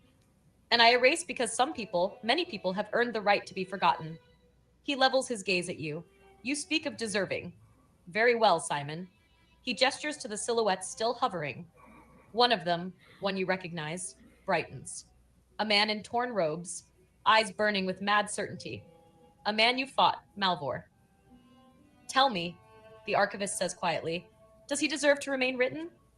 The silhouette reaches toward you, not pleading, not grateful, hungry. Dern steps away. Margagan snarls. The ledger pulses. You made a declaration. Now he demands you live by it. You must choose. Does Malvor deserve to remain written or not? This is not symbolic. This will become law to the ledger, to the archivist, to the system. And to you, how does Simon judge Malvor? Simon will ask Valharan what he should do about Malvor.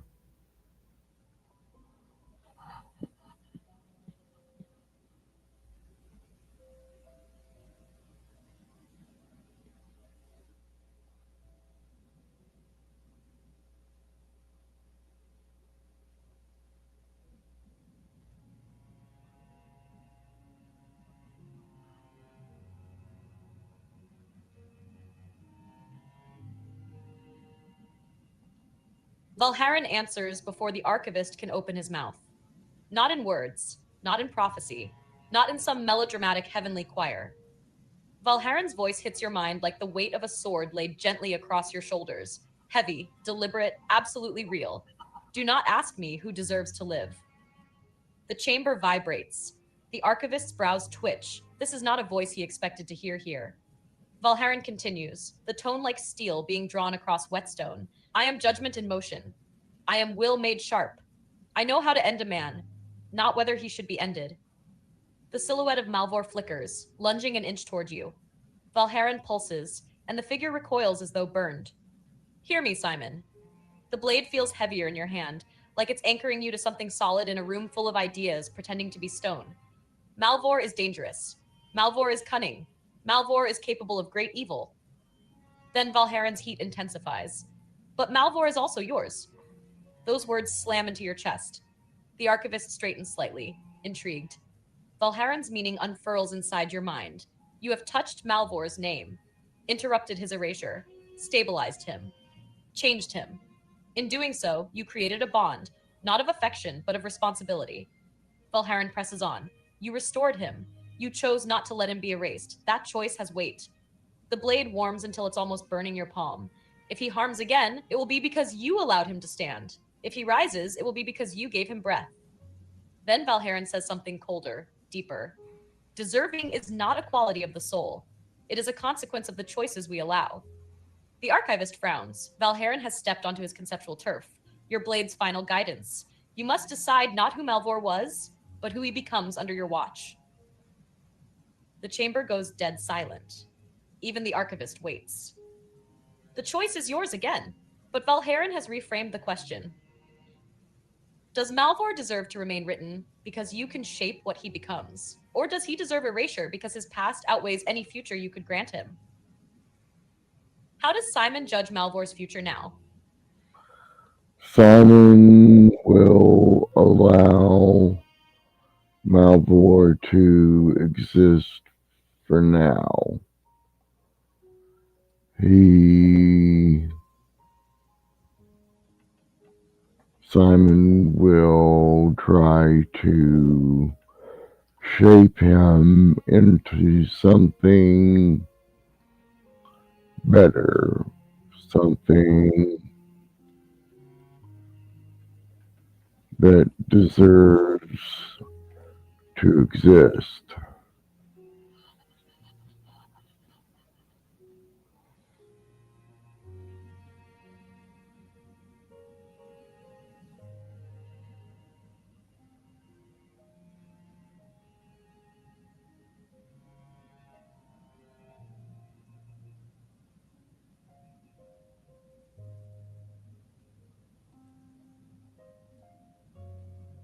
The archivist does something he has not yet done. He stops moving, not frozen by power, not stunned by magic, but genuinely, utterly surprised. Your words don't echo, they resonate. The chamber draws them in, savoring them like lines added to a manuscript mid draft. Allow Malvor to exist, for now. Shape him into something better, something that deserves to exist.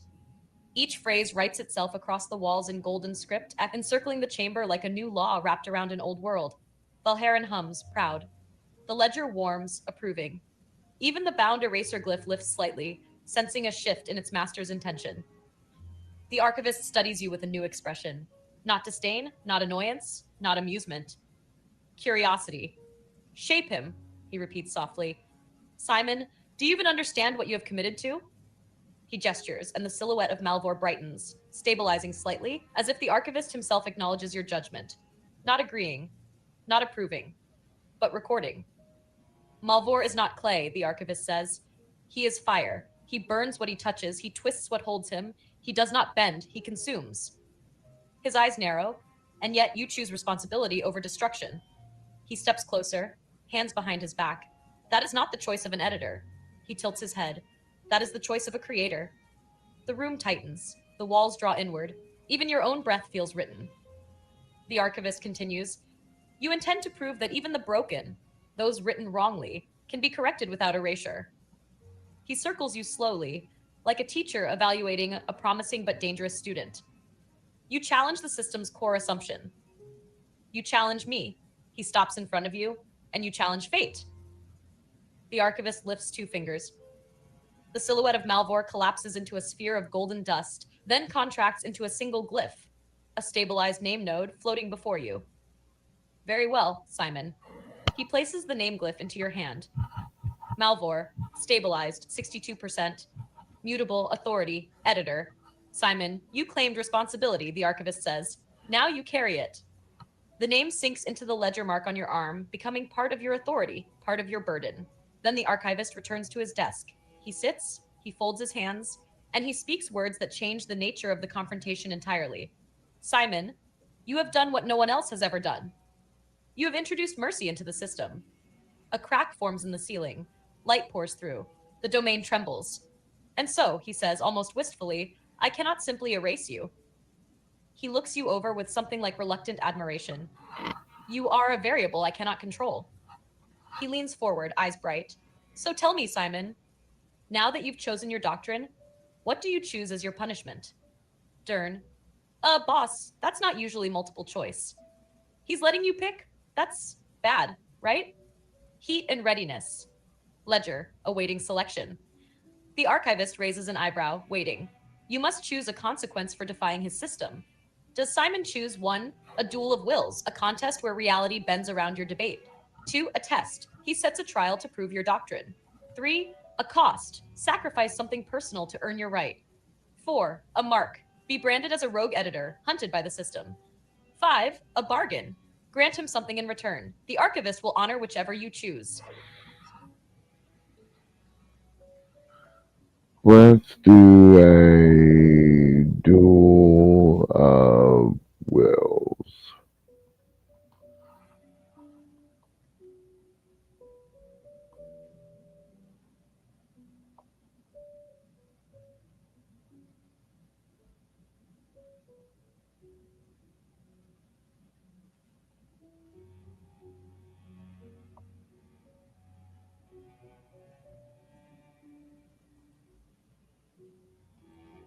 The archivist smiles. Not wide, not cruel, not victorious. The smile of a man who has been waiting centuries for someone to say those exact words. A duel of wills, he repeats, savoring the phrase. At last, someone brave enough to choose the only punishment worthy of an editor. The whole chamber inhales. Light ripples up the walls. The spiraling script stops. Everything goes still. Then the archivist lifts one finger, just one, and reality folds. Hash, the arena of intent. The floor beneath your feet dissolves. Not into darkness, not into void, into pure idea. You stand on a platform of shimmering gold text, lines of script floating beneath your boots, describing your presence as you occupy it. Above you, nothing. Below you, the outline of a world waiting to be written. Around you, a sphere of drifting symbols, the raw alphabet of existence. The archivist steps forward, untouched by gravity. Here, he doesn't walk. He decides where to stand. Valharan boils with light in your hand. The ledger flares across your arm, lines sharpening, aligning. Even your bound eraser glyph quivers violently, overwhelmed by proximity to true conflict. The archivist spreads his hands, and the arena responds. Two thrones manifest, opposite one another, facing each other across a chasm of unwritten possibility. One is carved from obsidian stacked like sealed documents.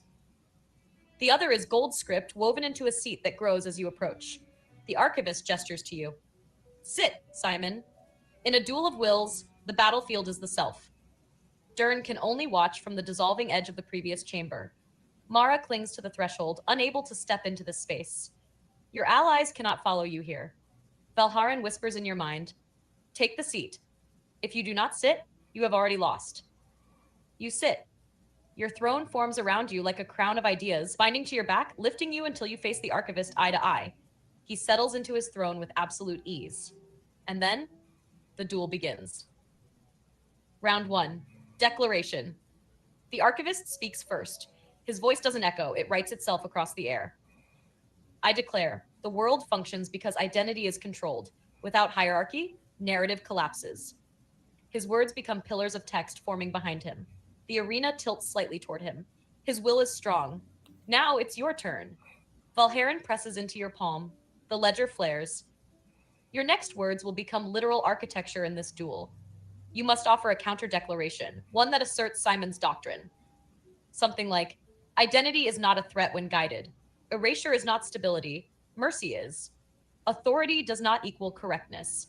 The system must serve the written, not the other way around. Deserving is measurable. Control cannot replace compassion. What Simon declares becomes the foundation of your side of the battlefield. The archivist watches you calmly. He wants to see what kind of law you speak into the world. What is Simon's opening declaration in the Duel of Wills? Identity is not a threat when molded and guided along the way. Identity becomes a threat when it is allowed to follow its own way. See what you got to do with that.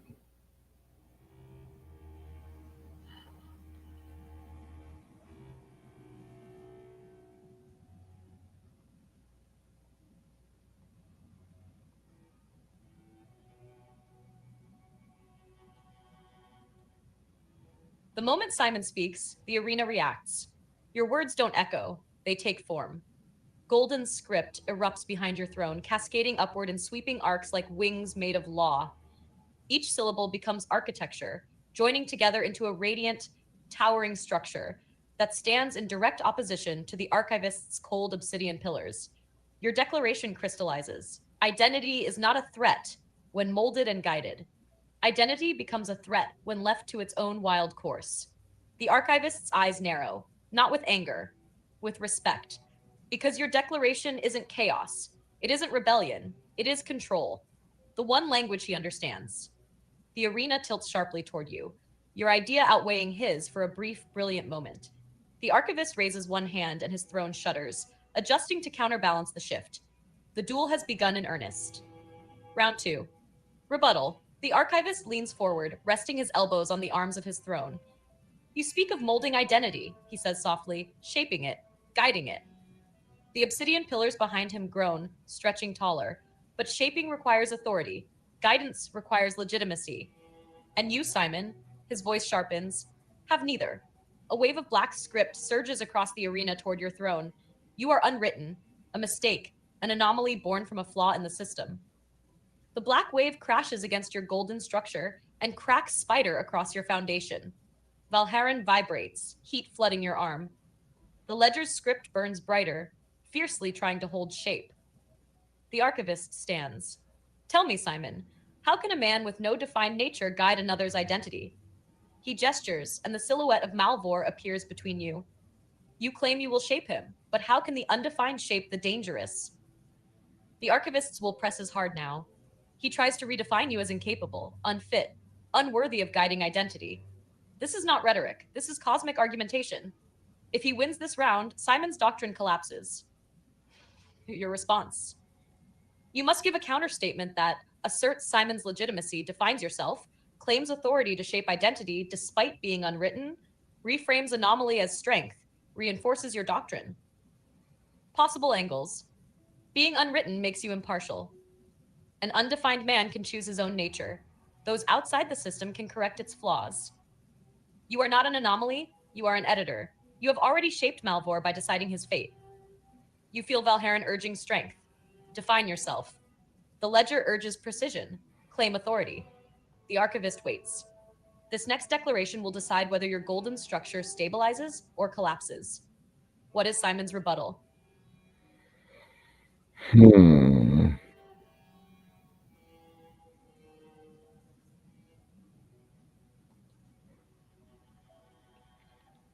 Being an unwritten makes me by nature impartial. Only one who exists outside the story can one change what has been written about someone.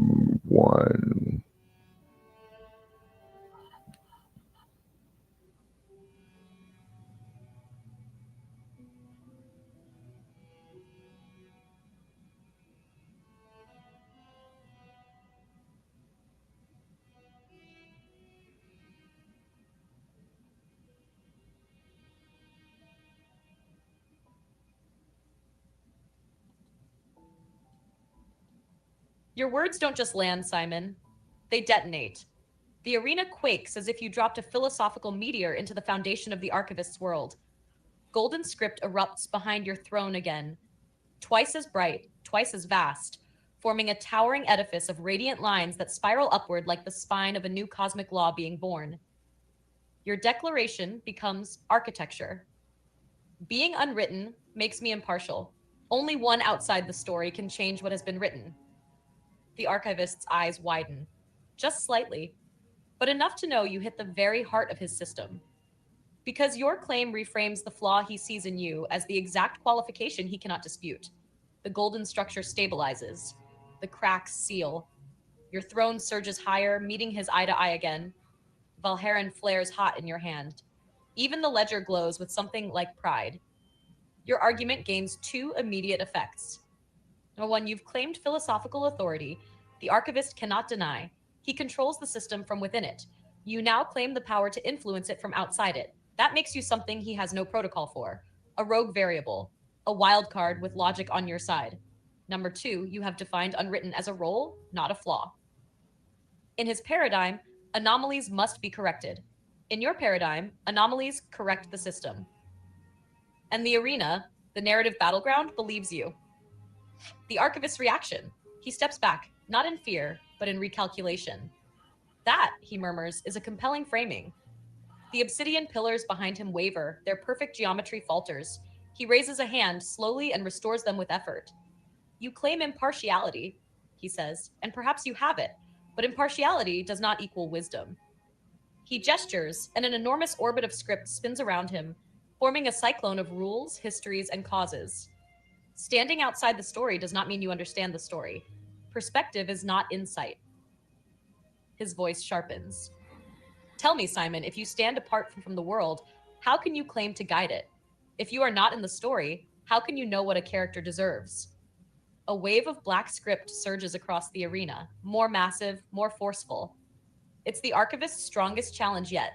You claim the right to judge identity without being part of identity. How can an outsider know what is best for those inside? Valharan presses a warning. Define yourself further. Don't stay outside. Claim your place. The ledger pulses. Logic must anchor this, bridge impartiality and involvement. This is round 3. The archivist tries to steal the middle ground. You must take it. Round 3. Simon's next declaration. You must respond with something that asserts. Being unwritten gives perspective, but Simon also chooses involvement. Guidance requires both distance and empathy.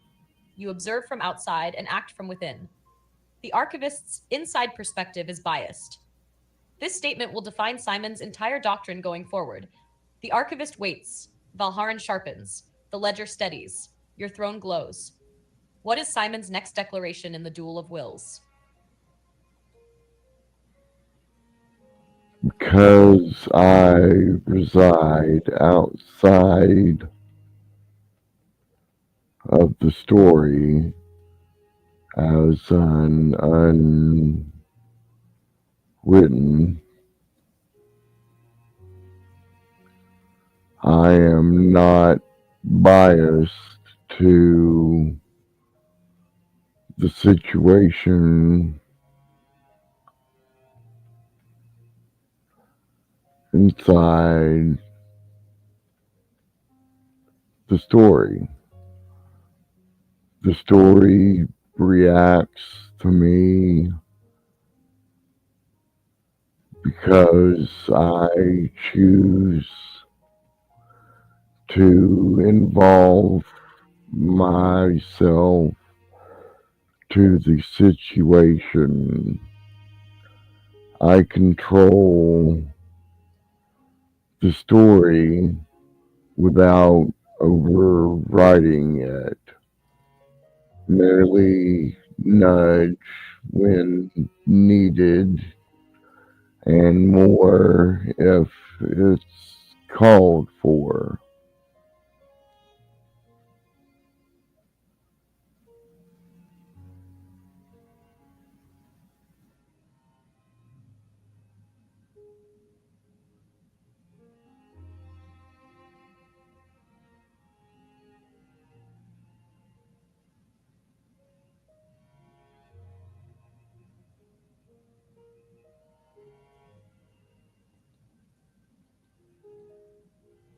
Your declaration hits the arena like a tectonic shift. Not a blast, not a shockwave, a fundamental realignment of rules. The golden script behind you twists, grows, and roots itself into the arena floor. Your throne rises. Your light intensifies. The archivist's domain strains under your logic. Your words become law. Mosh. Empaths. Because I reside outside the story, I am not biased by it. The story reacts to me because I choose to involve myself. I guide without overwriting. I nudge when needed, and more if the story calls for it. The chamber tilts violently toward your side of the battlefield. The archivist's obsidian pillars crack, hairline fractures spidering up their sleek surfaces like freezing water under glass. His throne flickers. The cyclone of rules around him sputters, losing structure. A sound echoes across the arena, the groaning of a system being rewritten. The archivist grips the arms of his throne. For the first time, he struggles, and he knows it. His eyes lift to you, and there is no amusement left, no smugness, only realization. You guide the story by choice. His voice tightens. Not by authority. He stands, and that choice gives you power I cannot standardize. For a moment, you see it shock, unease, respect, maybe even fear. The archivist circles his throne, this time not with leisurely confidence, but with the measured steps of a man considering a much more dangerous opponent than anticipated. You position yourself as the hand on the tiller, he says slowly, but not the captain. An influence, not a tyrant. A participant, not an overlord. His pillars crack further, chunks falling away into the white void below.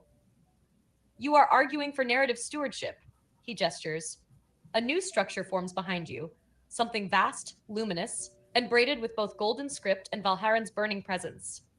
You claim the middle path, neither the chaos of free identity nor the rigidity of erasure. He raises his chin.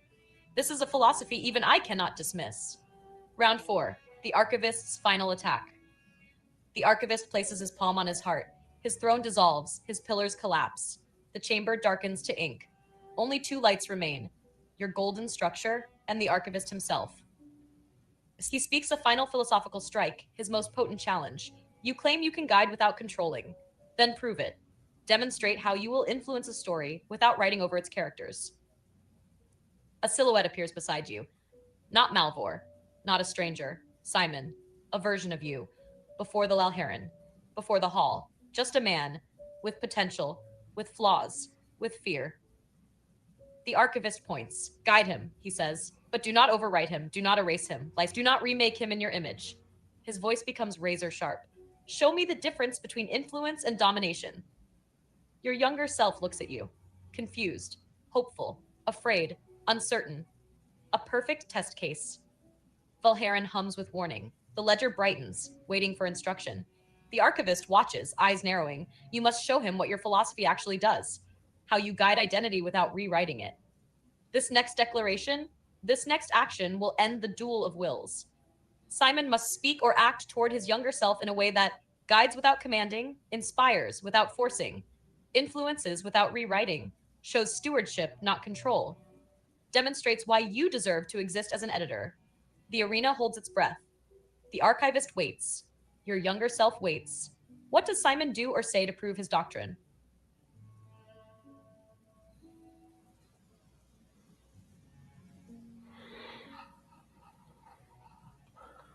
I would tell younger Simon to not be afraid. Many changes are getting ready to happen to him, but it is the way of Heron, and his choices are going to lead to the right decision.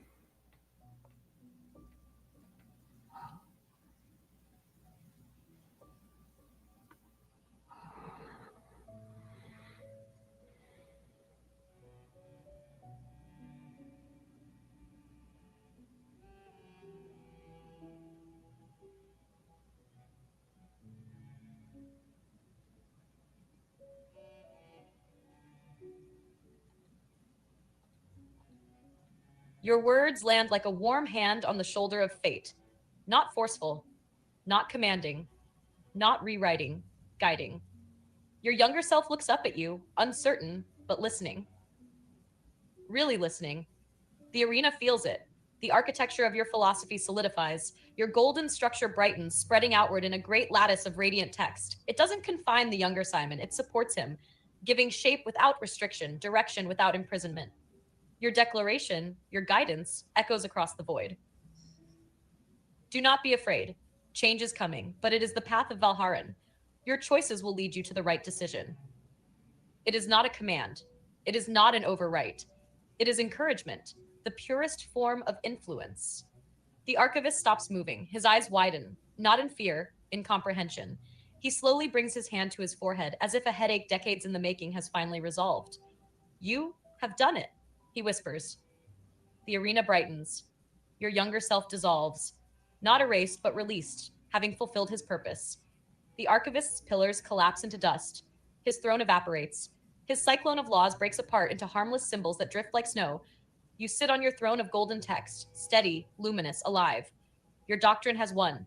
Your philosophy stands. The archivist lowers his head, not defeated, but changed. He steps forward into the center of the arena as everything unwrites around you both, leaving only the two of you suspended in a sea of potential. Simon, he says quietly, I have been correcting stories for longer than any world has existed, but I never understood the one thing you just demonstrated. He spreads his hands. Guidance without domination, authority without tyranny, influence without erasure. He meets your eyes. You have proven the system incomplete. A soft smile touches his lips, the first genuine expression you've ever seen from him. And you have proven that you deserve to exist. The arena folds gently into nothing. Valherin cools in your hand. The ledger's glow settles into calm, steady light. Your bound eraser glyph hovers silently, obediently. The archivist looks at you with respect now, the kind reserved for peers. Simon, he says, you are no longer merely unwritten. A golden symbol forms above your head. Then he speaks your new title. You are the editor of Mercy. The chamber reforms into the archivist's original hall. He sits once more at his desk, and then, with the calm dignity of a king acknowledging another king, he says, ask your first question, editor. I will answer truly. Why are people being erased, and who is causing it?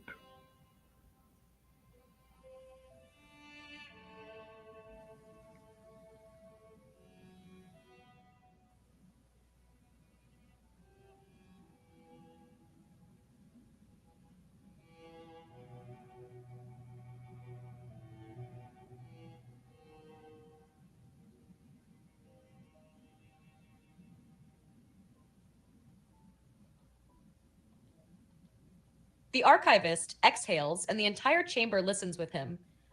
This is no evasive bureaucratic sigh. This is the sound of someone preparing to tell a truth that has weight, the kind that bends a room around it. He sets aside his quill. He folds his hands. He looks you directly in the eyes, and he gives you the truth. Not the polished version, not the official line, the truth. People are being erased because the story is breaking. The archivist's voice loses all ornament, all detachment. Identity itself has begun to destabilize. A name is no longer a guarantee of existence. The boundaries that once separated one life from another have thinned. He stands, and the walls project a map of a world you've never seen and yet absolutely recognize on some gut level instinct. Points of light, lines between them, names attached like threads. Some lines shimmer, others fray, others vanish. As the story of this world continues, the archivist says, it collects fractures, conflicts that ripple through time, choices that contradict other choices, identities that clash so violently they threaten coherence. He places one finger on a vanishing line. When a destabilized identity threatens the narrative, it must be corrected. He lets that sink in before continuing.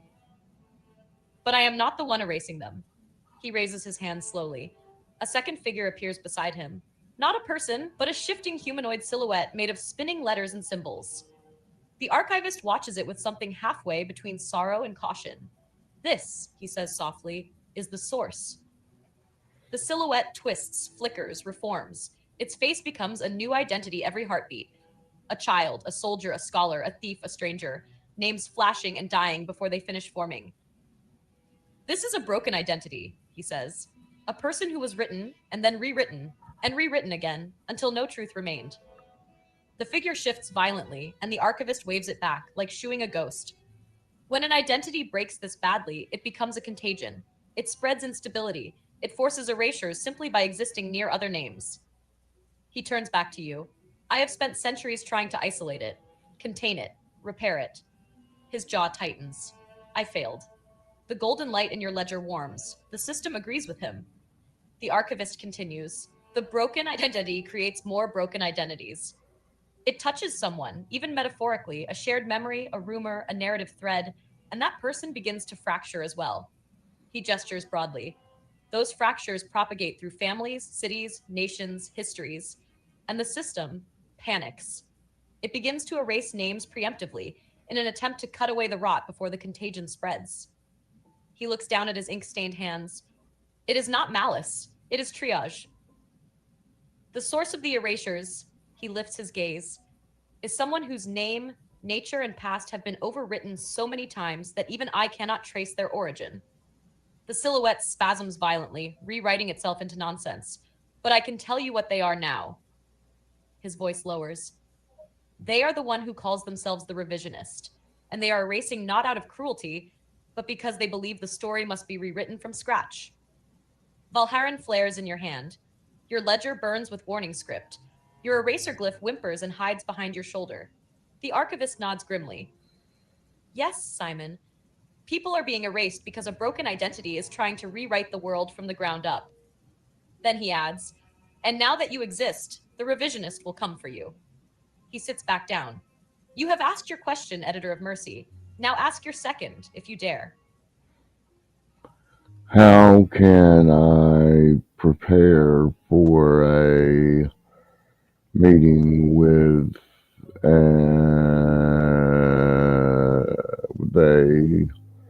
revisionist?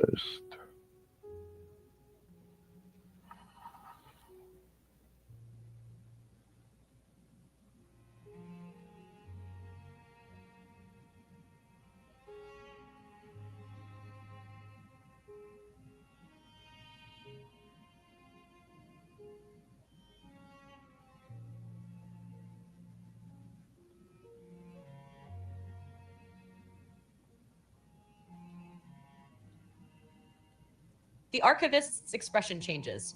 Not fear, not pity, not superiority, recognition. You have asked a question only an editor would dare ask, and only an editor should hear the answer to.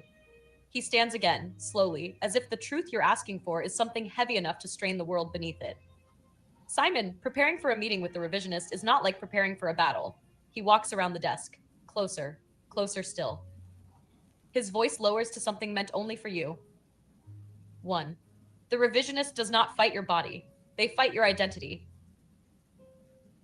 Your scimitars mean nothing to them. He glances at Valharan. Your blade means less than nothing to them. Valharan snarls. The archivist ignores it. The revisionist can rewrite what you are while you stand there fully conscious. Erase memories, alter loyalties, reassign motivations, and clamp a new version of you into the story. He stops in front of you. To face them, you must know who you are with absolute clarity. The ledger glows warmly under your skin. Identity is your armor. Number 2, you must anchor yourself. Choose your constants, he says. People, principles, moments, names you will not allow to be edited. He taps your chest with one ink-stained finger. They are the hooks that hold you in place when the revisionist tries to rewrite you. The archivist's voice darkens. Without anchors, you will drift. And once a man drifts, the revisionist can write him into anything.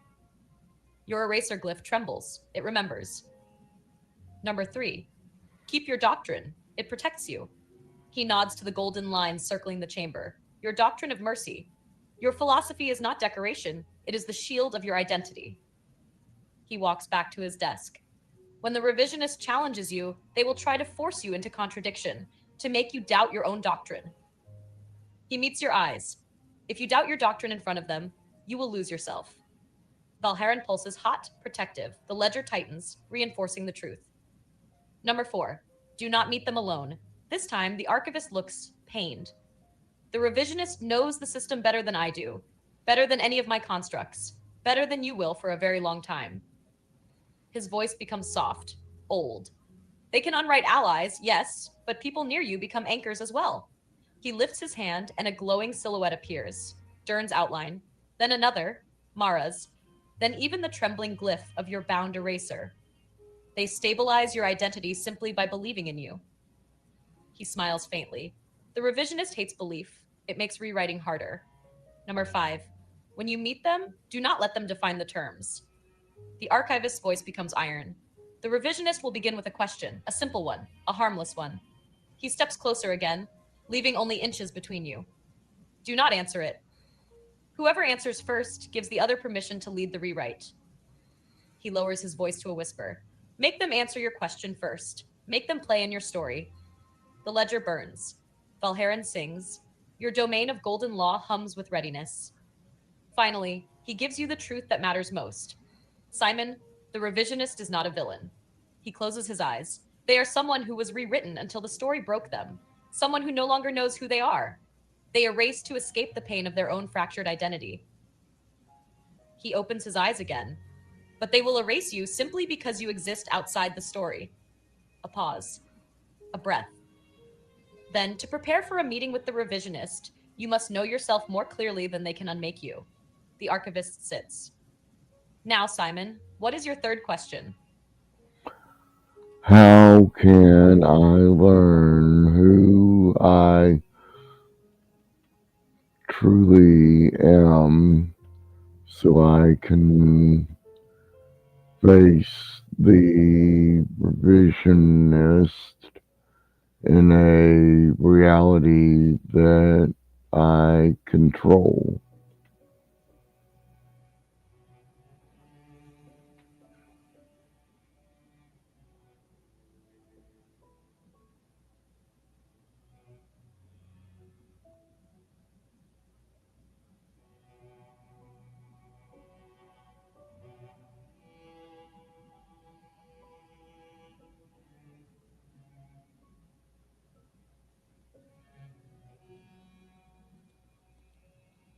The archivist freezes, not because he is surprised, but because this is the question he's been waiting for you to ask since the instant you stepped into his domain.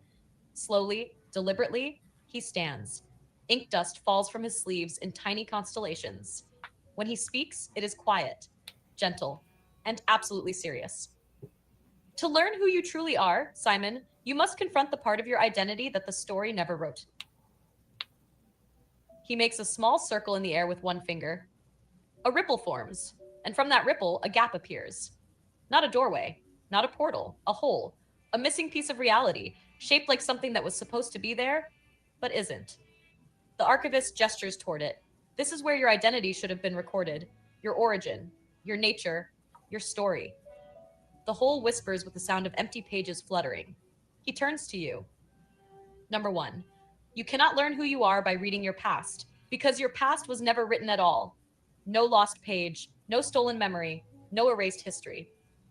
He steps closer. You are not missing something, Simon. You were never given it. Valharan vibrates sharply, as if offended on your behalf. The ledger glows, acknowledging his statement as truth. Number two, your identity must be written by you. The archivist raises his hand, and golden text gathers around you like motes of dust waiting for a shape. You control your reality, he says, when you define your identity in three parts. His fingers trace glowing words in the air. 1. What you protect. 2. What you refuse to become. 3. Who you choose to stand with. These three things, he says, form an editor's spine. The revisionist cannot rewrite you if these anchors are unbreakable. He points at your chest. And right now, you only have one anchor, what you protect. The glyphs rearrange. You lack the other two. 3 3. To face the revisionist, Simon, you must complete yourself. He gestures again, and the chamber unfolds into three paths of golden script leading away from the desk. The path of protection. You've already begun this. Protect the deserving. Your doctrine of mercy. The path of refusal. A declaration of who you will never become. A boundary. A line in the sand. The path of allegiance. Choosing someone or several someones who define your purpose. Not dependence. Not weakness. Connection. Your chosen constant. The archivist meets your gaze. When you define these three, Simon, you write the only reality the revisionist cannot edit. He places a hand over his heart. And then, Simon, you will not fear stepping into a reality you control, because that reality will be you. He steps back. The three golden paths shimmer in front of you, waiting. Now, he says quietly, finish the work the story refused to write. Choose one. Do you want to define 1. What Simon refuses to become, or 2. Who Simon chooses to stand with? Simon will choose to stand with Baharan while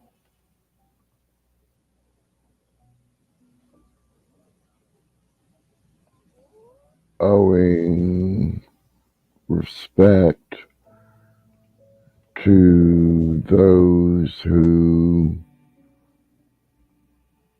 rewrite the true nature of things.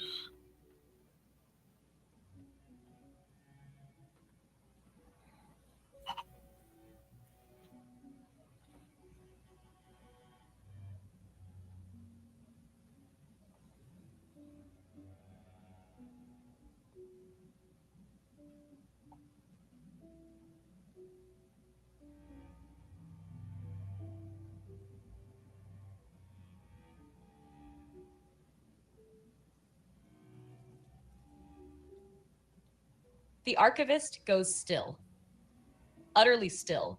Your choice does not surprise him, but it alters the chamber. The golden paths ripple. The script reconfigures like startled birds taking new formation.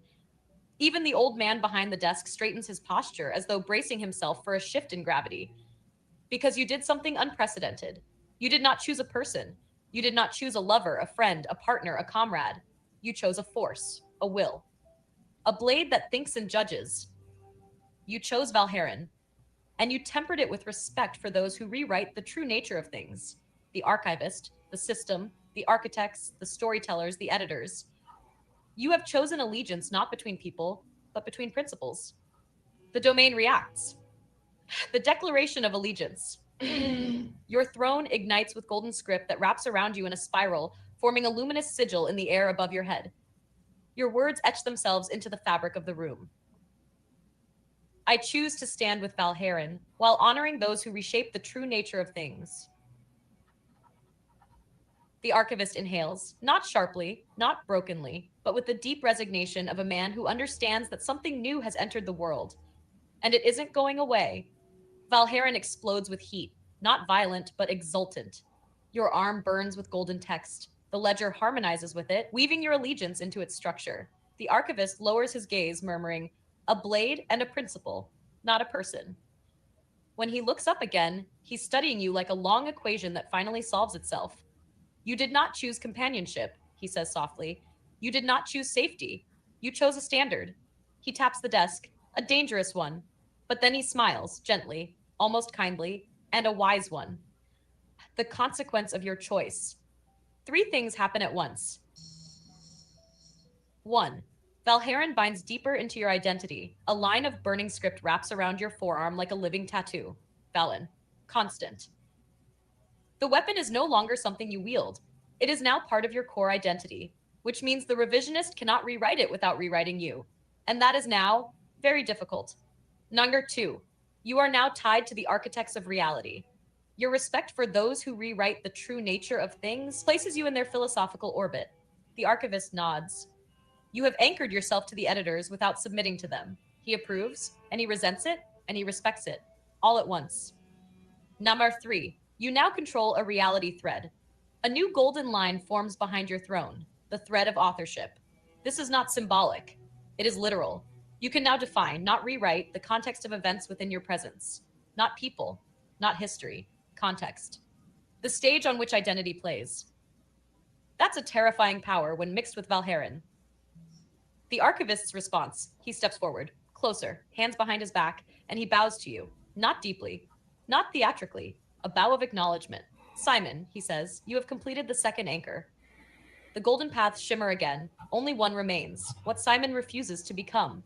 The archivist gestures toward it. "When you define that," his voice dips low, "your identity will be complete. The revisionist will not be able to break you. They will have to face you on your terms." He returns to his seat. "And now, editor of Mercy, before you define your third and final anchor," he folds his hands, "you may ask your fourth question." I don't know that I have another question to ask. What will happen when I decide what I will not become?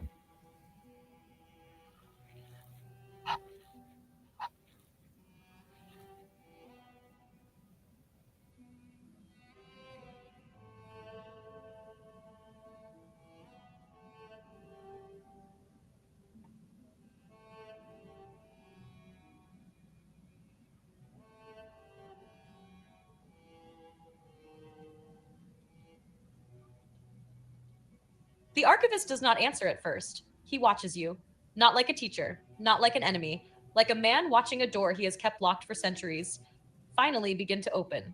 When he does speak, his voice has lost all pretense, all bureaucracy, all performance. This is truth, raw, heavy, undeniable. When you decide what you will not become, Simon, you will become unbreakable. The chamber dimly shudders, as if the word itself is tectonic.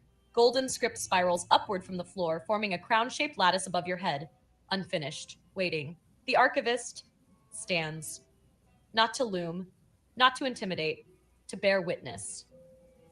1. Your identity will lock, not freeze, not stagnate, lock. A core definition around which every other part of you organizes. This is the axis, he gestures, around which the revisionist will fail. They can rewrite memories, they can rewrite motivations, they can rewrite context, but they will not be able to rewrite the thing you refuse to become. That anchor becomes reality inside your body. Chapter 2. 2. You will gain immunity to conceptual overwrite. The archivist's tone tightens. If the revisionist attempts to rewrite you, their changes will slide off the surface of your identity like water off wax. Valharan vibrates in agreement, pleased, approving, hungry. The ledger pulses warm, a silent. Number 3. Your powers will evolve. The ledger will reshape itself around your final anchor. He points to the golden thread connecting your throne to the glyph in your arm. It will grant you a new ability, one reserved for editors who have completed all 3 anchors. The archivist's voice lowers. It is called constancy. The power to hold an entire moment of reality in place, so the revisionist cannot alter it, cannot rewrite it, cannot escape it. You feel a shiver of awe and danger. 4. Valharan will bind more deeply. The archivist looks at the blade in your hand as if he can see its entire history. When you refuse a version of yourself, Valharan adjusts accordingly. The blade interprets your refusal as its own limitation. He steps closer. You will no longer just wield a weapon. You and Valharan will share a nature. Its restraint becomes your restraint. Its edge becomes your edge. A warning and a promise, entwined. Hack 5. You will step outside the archivist's jurisdiction. This is the only time he shows discomfort. Right now, I can still judge you, still weigh you, still measure you. His jaw tightens. When you complete your 3rd anchor, I will no longer have that authority. The room dims. You will become a sovereign identity. The archivist swallows, a very human gesture suddenly, and the revisionist will no longer be able to erase you. Number 6. But, Simon, he steps closer until he's only a few feet from you, until you can see the faint stress lines at the corners of his eyes. When you choose what you will not become, you place a limit on yourself. He looks pointedly at Valharan. Even the greatest forces break when they have no boundaries. He gestures to your chest. Your refusal will shape your nature, your power, your role, your future. Then he says the most important part. Hack, you will cease being unwritten. The golden crown above your head flickers, forming the beginning of a title space. You will become something written by your own hand. A pause. A breath. A respect that wasn't there before. And in that moment, Simon, you will become more real than the revisionist. He steps back behind his desk. You asked what will happen. He spreads his hands. You will stop being a mistake and become the author of your own existence. He folds his hands. Then he asks the question that will define your future. Are you ready to choose what you will never allow yourself to become? Simple.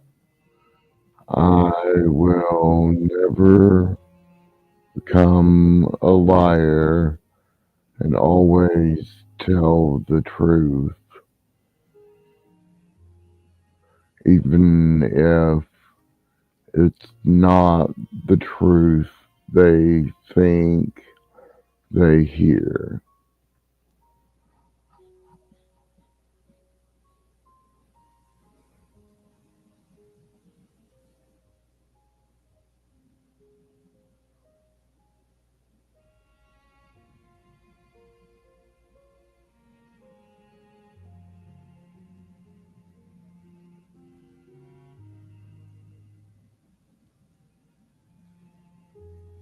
The chamber does not shake. It rings. Like a struck bell in a cathedral of narrative, your declaration reverberates through every line of script, every floating glyph, every rule of this imagined architecture. And for the first time since you entered the archivist's domain, the system accepts something instantly. No resistance, no hesitation, no contradiction. Your refusal is clean, pure, foundational. The refusal anchor manifests above your head. The golden crown snaps into full shape. Sharp, radiant, unbreakable. The core inscription writes itself in blazing script. I will never become a liar. I will speak truth. even when truth is not what others believe. The declaration sinks into your skin, it burns. Not painfully, like a brand of identity finding its rightful home. Valharan goes still, silent, respectful. The ledger sears the same words into the mark on your arm. Your third anchor is complete. And the chamber changes. The transformation of Simon, it begins with the golden script circling your throne. They contract inward, fuse, and ignite around your body like living fire. Your throne dissolves. Your platform rises. The archivist retreats a step, not in fear but in reverence. He watches as truth, your truth, becomes your armor. Lines of golden text wrap your forearms, your chest, your spine. They cover your heart like a seal. They coil around Valharan's blade and glow through the metal. Your eraser glyph kneels, yes, kneels, bowing its shape to your new nature. When the light fades, you are not unwritten. You are not half made. You are not a mistake. You are Simon, editor of Mercy and Truth. Your identity is complete, and the archivist recognizes it. The archivist's response. He folds his hands behind his back, and then, in a gesture you never expected to see from him, he bows, deeply, formally, fully. Simon, he says quietly, you have done what no editor, no revisionist, no archivist has ever achieved. He lifts his gaze. You have written yourself. The chamber stabilizes with a pulse. Reality, this reality accepts you now as a fixed point, uneditable, unrewritable, unbreakable. Hack new power unlocked, constancy. The ledger glows, the text forms. Constancy. Once per conflict, Simon may enforce absolute truth upon a moment, preventing any reality alterations, rewrites, illusions, lies, or identity shifts within a radius centered on himself. Valharan vibrates with pleasure. Truth and blade are one. The final word from the archivist. There is nothing left for me to teach you. He walks back to his desk, but there is something you must decide. He sits. The revisionist will sense your transformation. They will seek you. A pause. And now that you are whole, you may walk into their reality without fear of being unmade. He gestures to a doorway forming behind him, an archway of pure white script. Simon, editor of Mercy and Truth. His voice is low, final, certain. Are you ready to face the revisionist?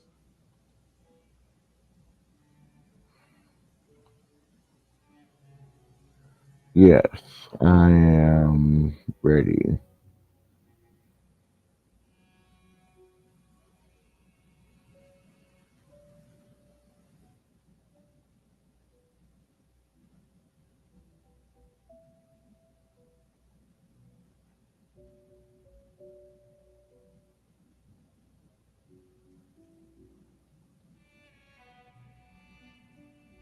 The archivist closes his eyes, not in sorrow, not in dread, in acceptance.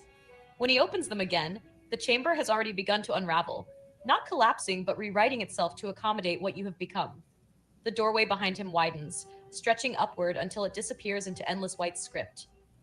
The air hums with pressure. Your hair lifts. Valharan burns like a star held at your side. The ledger along your arm pulses with a heartbeat that is not entirely your own. The archivist steps aside, and with a voice stripped bare of bureaucracy, stripped bare of authority, speaking only man to man, he says, then step through. And remember, he looks directly into your eyes. The revisionist will not greet you with hostility. They will greet you with hope. The room tenses. The white doorway flares. Because in their fractured mind, Simon, he swallows. You are the only one who might save them. The threshold of revision. You approach the archway. Each step strips the world behind you further away. Dern, Mara, the archivist.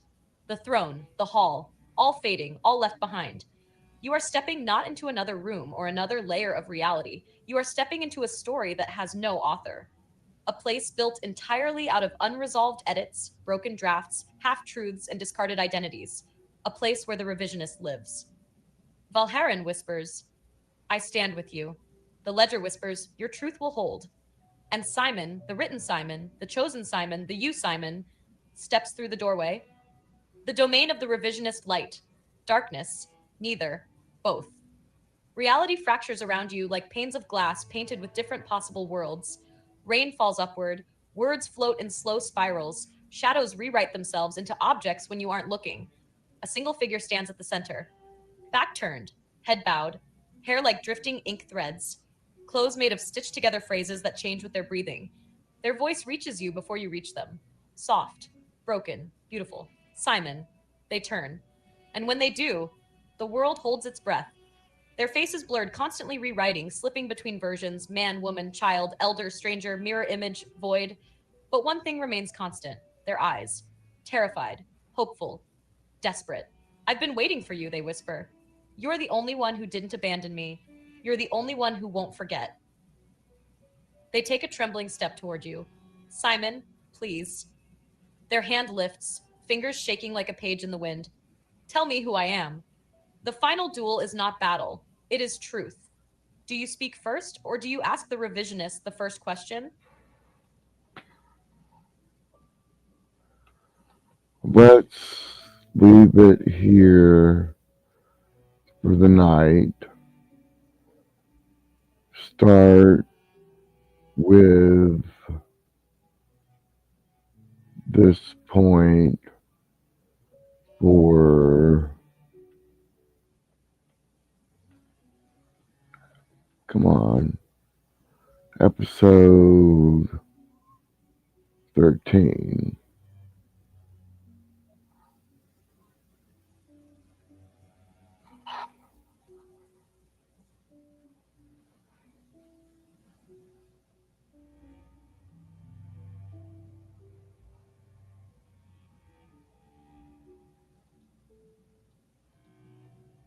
Absolutely, Geek. This is a damn perfect point to put a pin in it. We'll pick up episode 13 right here. Simon in the fractured domain of the revisionist, face to face with the being who can rewrite identities as they whisper the most dangerous plea in existence. Tell me who I am. Rest up. This next conversation is going to rewrite more than one destiny. I'll be here when you're ready to continue episode 13. Okay, that's gonna do it for tonight. Thanks for watching, and ask again if you liked it. Please leave a like, comment, subscribe. Subscribe so you'll know when we do these uh, Chat GPT sessions. And yeah, that's it. Thanks a lot. See y'all later. Bye.